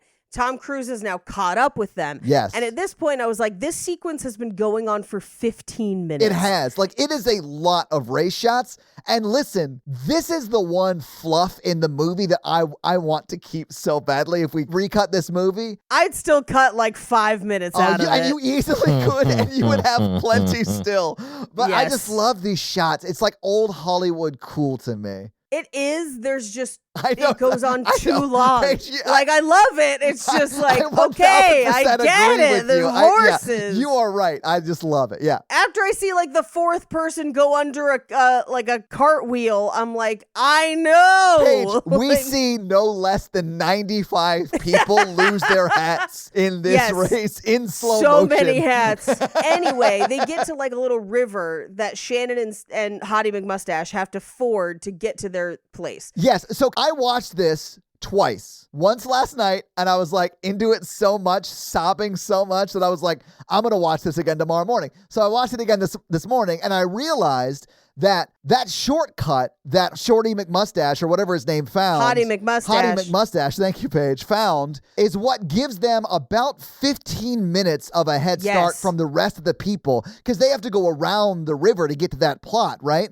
So he finds a shortcut, and that's what allows what transpires to transpire without other people already staking the claim. Right. And so what happens is that he goes down, he fords the river successfully. She tries to do it. She falls off the horse. She can't do it. Oh, yeah. And it's like Man from Snowy River steep. So she's not just like bad at horsing. Like she sort of falls because it's treacherous. And of course, Steven, being the empath that he is like, get up, bitch, grab the horse. What are you doing? Like he's like yelling at her from like 40 yards away. So then Tom Cruise is like right behind them. So here's my rewrite on this. Because he and Tom Cruise fight. And then eventually he takes off to stake the claim. Because he's just like, I don't give a fuck. I'm getting my land, right? Yeah. So what I wanted at this point was for Tom Cruise to pull Nicole Kidman onto his horse. And they finish together. Paige, yes. That's what I couldn't believe it didn't happen. It was driving me nuts. I would have loved that too. But rarely do men and women finish together. Yeah, that's fair. I don't know. Sometimes it's magical though. Sometimes. There's also like a weird gun joust where he just rides towards him without firing. Steven voluntarily turns the gunfight into a boxing match. Yeah. Like, it's so dumb. It is super, super dumb, but Tom Cruise kind of gets free and gets to the plot, grabs the flag, and holds the flag in the air. And says, this is my land. It is my manifest destiny. Which I was like, oh, I know. I was like, no. this is dark. Not good. But he doesn't immediately claim it, but he runs at Steven and like tackles him off the horse. And as they do it, the horse falls onto him. Like over him, like just crushing him. Yeah. That would 100% break your back and like a bunch of shit. Horses weigh so much. Yeah, so horses weigh around 1,700 to 2,000 Yes. pounds. Yes. Oh, I can binge that. Anyway, it seems like he's gonna die. And Nicole Kidman Yeah. is like, I wanted this dream for us. This meant nothing to me without you. And I was like, if he dies, I'm gonna be so mad. Like, fuck this movie. Fuck this City of Angels bullshit. And they didn't even get to bone. I know. I do love that she, like, in this moment is like, fuck you, Steven, get away from me. And she is the one that tells him to leave, and he's just like, you don't want to do this. And she's like, I do. So he just leaves, which Yeah. I like, but honestly is only going to Now force... he's their neighbor. I know. That's what I was going to say, Paige. He is going to be their neighbor. Yeah, he's their neighbor. So they're going to have to kill him at some point. Absolutely. Narratively, it would make more sense that she kills him as he's trying to kill Tom Cruise. I would love Yeah, that something too. like that. Yeah, I would love that flip on the damsel in distress sort of moment, right? I'm here for that. Or as she tried to do the river, she ends up falling to a point that is dangerous and he abandons her. And that's when Tom Cruise picks her up. Yeah. Okay. Whatever. There's 1,000 different ways you could rewrite this and make Yeah. it better. But I really do like the way it ends from here on out because Steven fucks off. She is like holding him and like telling him I love him, and the camera is panning. This is where I was crying. Yeah. And the camera is like panning up like it did when the quote unquote soul was leaving his dad's body, right? Right. And then she does say, I love you from the moment I saw you and all this stuff. And then the soul is like, oh, wait, were we about to bone? I'll come back. Oh, Hang shit, on. wait, Hang I'll on. get the bowl. And it like rushes down back into his body and he like pops up and is completely fine. Like, I think the reason he was so good at boxing was because he has Wolverine like healing abilities. Yes. Oh, Yeah. He adamantium skeleton. Yes. And oh, wait, no, that's not it. Oh, they stake the claim together. Yeah, I really do like that they both hands on it as the race is now catching up with them, stake the ground together, and then it smashes to credits. I was like, fuck yeah, I love that ending. And that's the movie. movie. So having seen the movie, having talked about the movie, what did you guys think about Far and Away? I needed more romance, potentially more punched horses, although I don't want any horses to be harmed in the making of this film. I kind of liked it. I was like, it's entertaining. I love it, but I think it's 100% through the lens of nostalgia. Like, because I loved it growing up as like a child-ass child. I don't remember a time when I first saw this movie. Like, I saw it so young that like, it's like Star Wars for me on some level, but I revisit Star Wars way more often, you know? I don't know. I'm super into it, but it is super problematic and I get that. Yeah, as seeing it for a first time as an adult without any nostalgia, like that's about where I'm at. That's Where I'm fair. like, there's a lot of movies like this, and this is one of them. But Paige, if during the Boston scenes, if they were fully boning down every night. I'm here for it. So yeah, I think there are things you could do to update this, probably make it more realistic to what it would have really been like in this scenario, and do it as a TV series on HBO and let them bone it out. Yeah. I wanted less away, more far. From a romance perspective, you mean? Mm-hmm. I want subtitles for the Simlish. I do think it's problematic in a very like historically accurate problematic way. It's also problematic for like the way Hollywood was making movies in the 90s way. Yeah. So it's like these two layers of like problematicism like smashed on top of each other. I mean, so it's not great. History is whitewashed, Yes. and so is films about history. So, Exactly. I mean, if you are able to watch films and kind of understand that element is a part of it, then I think you can enjoy it. But Well- if not, then yeah, it's going to be hilarious for you. If you remade this today, HBO series, you would get all of it would be updated with all of the pieces that you needed to make it Yes. less problematic, and you'd probably get some sweet boning. Yeah, but I do think you'd hear like the derogatory slurs for Italian people that you said earlier, Oh, Paige. for I think you sure. would still get those because that is historically accurate, unfortunately. Yeah. And also all the bullshit oppression that like actual Irish people of the time and sort of still do have to deal with. But Paige, do you have any fun facts for us? I do. Well, here it is with your fun facts. Punch Tom horse, Cruise, fun facts. So the land rush scene involves 800 extras. God. 400 Wow. horses. I was pretty close. I said 1,500. Yeah, you were pretty Wow, close. okay. 200 wagons. Jesus. And all of the extras were recruited from a reenactment society called the Reenactors. Wow, that name is on point. Because they Yeah. all do look like they're all in costume. Like everything Yes. looks what my perception of historically accurate is. Right. Like it's on point. Well, when you work with the reenactors, you get the best. yeah. That's why they're named the reenactors. They all look they all look like not Tom Hardy, not Michael Jose. So Ron Howard originally wasn't happy with the reaction Nicole Kidman gave when she looked under the bowl. So in one of the takes, they told Tom Cruise to remove his underwear, which was, I guess, under the bowl from the, vantage point sure. that they were filming from. So he just had the privacy patch thing on, which kind of makes you look like a Ken doll. So that's the reaction she got of just like, what? And that's what appears in the film. So 3 of Ron Howard's great-grandparents actually rode in the Great Land Rush of 1893, as depicted in the film. That's crazy. So that's why he made this movie. This is like an homage to his family. Yeah. That's so cool Well, for them. his name before he changed it, acting, was Run Homeward. Well, you broke Paige again. God. She is fully dead. So the dialect coach, a man named Tim Monich, had actually 17 years of experience. So he was very, very He did? experienced and talented. Yes, but this film was the first time he had to teach an entire cast to speak with an Irish accent, and they gave him incorrect notes on what Nicole Kidman's accents should be. And so that confused a lot of it, but that's why this movie is kind of cult classic famous in Ireland, because it's so bad. This film feels like the dialect coach was like super lying on his resume. Like he's a 17-year-old Irish kid who was like, I've been talking for like 17 years. Yes, I've seen hearts, stars, horseshoes, and clovers and blue moons. So the dress, there's a scene where Nicole Kidman walks by a shop window and admires a dress, and it is actually one of the dresses worn by Clara Clayton in the last scene of Back to the Future Part 3. Really? It filmed 2 years prior. Wow, okay. If you noted in the credits that there is a thank you to Fungi, the dingle dolphin, it's not a captive or trained dolphin used in the film. It is a bottlenose dolphin that lived in the Atlantic waters around the coast of Kerry, Ireland since 1983 and frequently interacts with swimmers, boaters, and kayakers.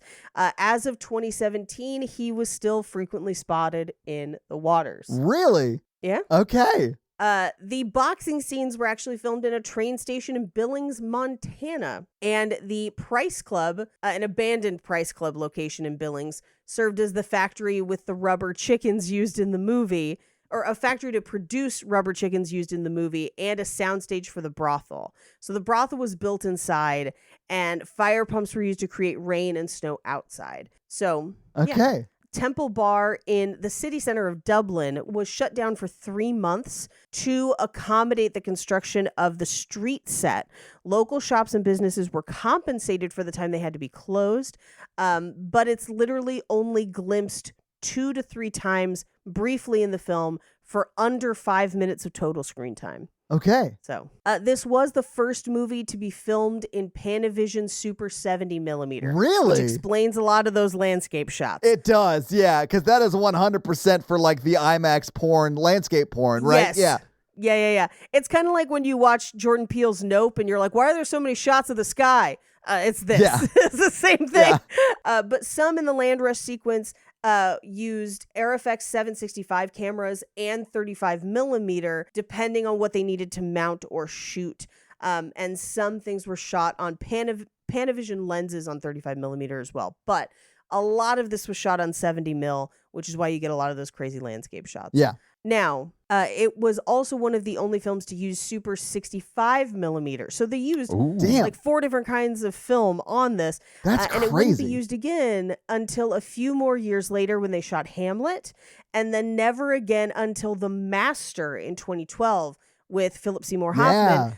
Notably based on the life of the founder of Scientology. So Hottie McMustache was almost played by Sean Bean, which meant he definitely would have died because it's Sean Bean. And the Dingle Peninsula. The what? That's where the part of Ireland is.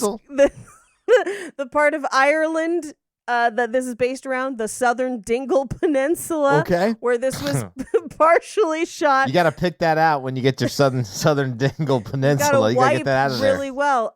Anyway, Christ. but that's where Nicole Kidman's paternal ancestors embarked for Australia aboard the SS Susan in 1839. And those are your fun facts. Wow. Okay. Well, I just got to tell you, if I get some hate mail for my Irish jokes this week, just know out there, Irish fans, that I can't read your emails that are like,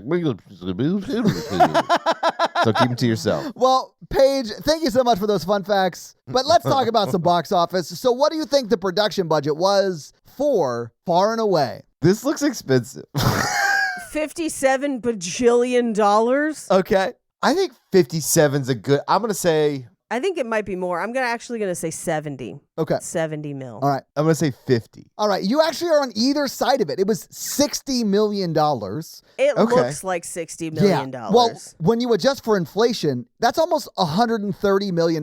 It's technically $129 million. Like, that's a lot of money. That sounds terrible, and it sounds like a lot of money, but that's the amount of money you need to do a movie like this, right? Inglourious Bastards, which filmed in 2008 and was released in 2009, was $70 million. Yeah. So, like, that makes sense to me that this 10 years before was 60. Some things have gotten less expensive over time. Some things have gotten more. So, Yeah. All right. So this movie premiered on May 22nd, 1992. It was number 3 that weekend. The number 1 movie that weekend was Lethal Weapon 3. Number 2 was Alien 3. Number 3 was, of course, Far and Away. Number 4 was Encino Man. And number 5 was Basic Instinct. Like, I know every one of those movies. I haven't Yes. seen Aliens 3, but I've seen every other one of those movies. it's because Aliens 3 hurt me. Like, if I show you on the Xenomorph where it hurt me, it's all of it. Well, what do you think Far and Away made that weekend, the weekend of May 22nd, 1992, when it was third in the theaters? 10 million. Okay.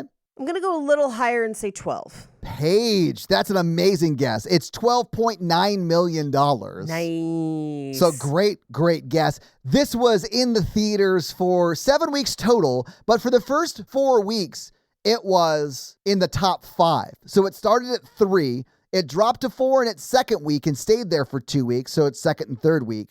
And then in its fourth week, it was 5th. And then it slowly fell out of the charts. But what do you think this movie made domestically at the box office? How long was it in again? 7 weeks total. 7 weeks. I'm going to say it made 30 mil.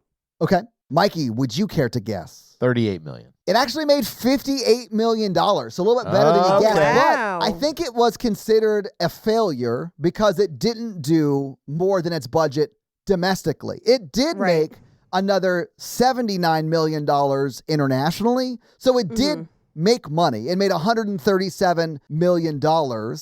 And of course, because that was 1992 and it's, way later than that now, that's roughly $294.7 million today. So it made money, but I think critically it was sort of panned as a failure because it didn't make its budget back in domestic theaters. And back in the 90s, I don't think people really considered like international box office as a was it a critical success or not? I think we do now, but I think in the 90s, we didn't at all, really. I mean, of course, the company was thrilled that made it, but I don't think critics were like, oh, it made a lot internationally. We may have gotten that wrong because, critics don't tend to think they got things wrong. I just looked up what Inglourious Bastards made because it's, 10 million difference, 10 years, right? Yeah. It's almost triple that. Well, I mean, I would say Inglourious Bastards is probably a better movie. But I would argue, yes. Yeah.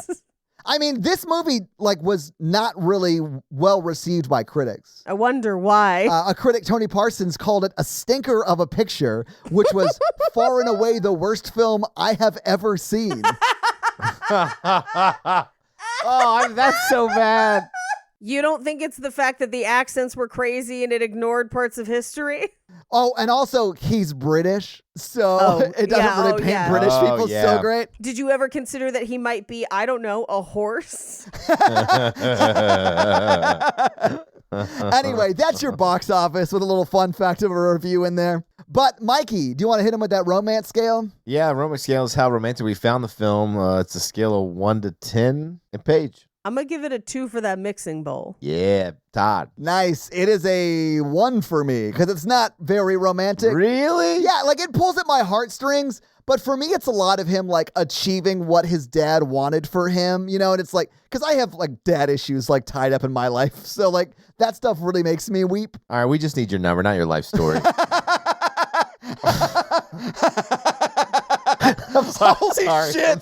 That was honestly so unexpectedly mean that like I loved it. That was so fucking brilliant. I tried to be nice the last time we recorded. It just felt weird. I don't know. I tried to be nice on the horror version once and I hated it. So I'm never doing it again is what I just heard. I threw like 3 compliments out to each of you and I was like, you know what? This isn't me. People are going to know. Anyway, I'm going to give it a 4. And that's our romance scale. All right, so this week, Mikey made us watch Far and Away, which, thank you, Mikey.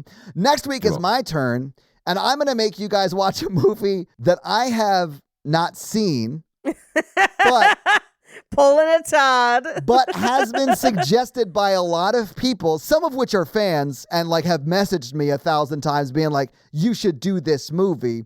But it is a movie about a washed-up singer given a couple of days to compose a chart-topping hit for an aspiring teen sensation. Though he has never written a decent lyric in his life, he sparks with an offbeat younger woman with a flair for words. Do you guys know what it is? Music and lyrics? Yeah, Yes, it's music and lyrics with Hugh Grant and Drew Barrymore. So like when I saw who was in this movie, I was like, okay, that is like rom-com royalty. Yeah. So like I bet it's good.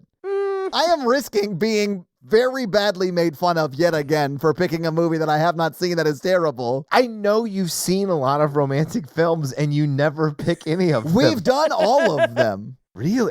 There's so many I've seen that we've not done. Well, there are Yeah. some that like we're saving, like your Cluelesses, like your really big, like Yeah. iconic movies. And the rom-coms I want to do, you will not want to do. Like I want to do Phantom of the Opera so bad if we can shoehorn it in. Here's the thing. I will allow Phantom of the Opera, A, so I can shit on it. It's my least favorite musical of all time. Secondly, it has horror daddy Patrick Wilson in it. Yes. Okay. So I could be persuaded with some Patrick Wilson. But your homework for next week is to watch music and lyrics and just see how charming Drew Barrymore is. Like she's amazing in these rom-coms. I love her. Always. Yeah. Yeah, I'm sure she will be charmed. Yeah. Well, Mikey, do you have a review for us to read? I do. Nice. Whose review are you going to read this week? Dracar. Well, what is Dracar? Dracar. Like Dracar Noir. Baby. They say 6 stars, not possible. Oh. How this podcast gets less than 5-star reviews is unbelievable to me. It's Aw. jealousy mainly. Our rating's 4.9. I think we're doing good on this one. If I could give 6 stars, I would. Paige is super insightful and super funny. Hell yeah. Thank Can't you. believe Netflix hasn't called her yet. Netflix has called her. Yeah, Yeah, she's that's filmed for Netflix. Yeah. I have. It just never aired. I taped at last year's Netflix is a Joke Festival, but they taped like hundreds of things and only aired like 12 of them. Yeah. So I was in the 100 that got taped and didn't get aired. So Todd is a joy to listen to and the heart of the podcast. Debatable. I look at Mikey as the heart of the podcast. He's the heart of the production team. I call Todd the spleen of the podcast. Necessary. Is the spleen necessary? I don't know. It's not. I think it's the liver or something. Well, every 2 years we got to get a new spleen. He's so- definitely a vital organ of some type.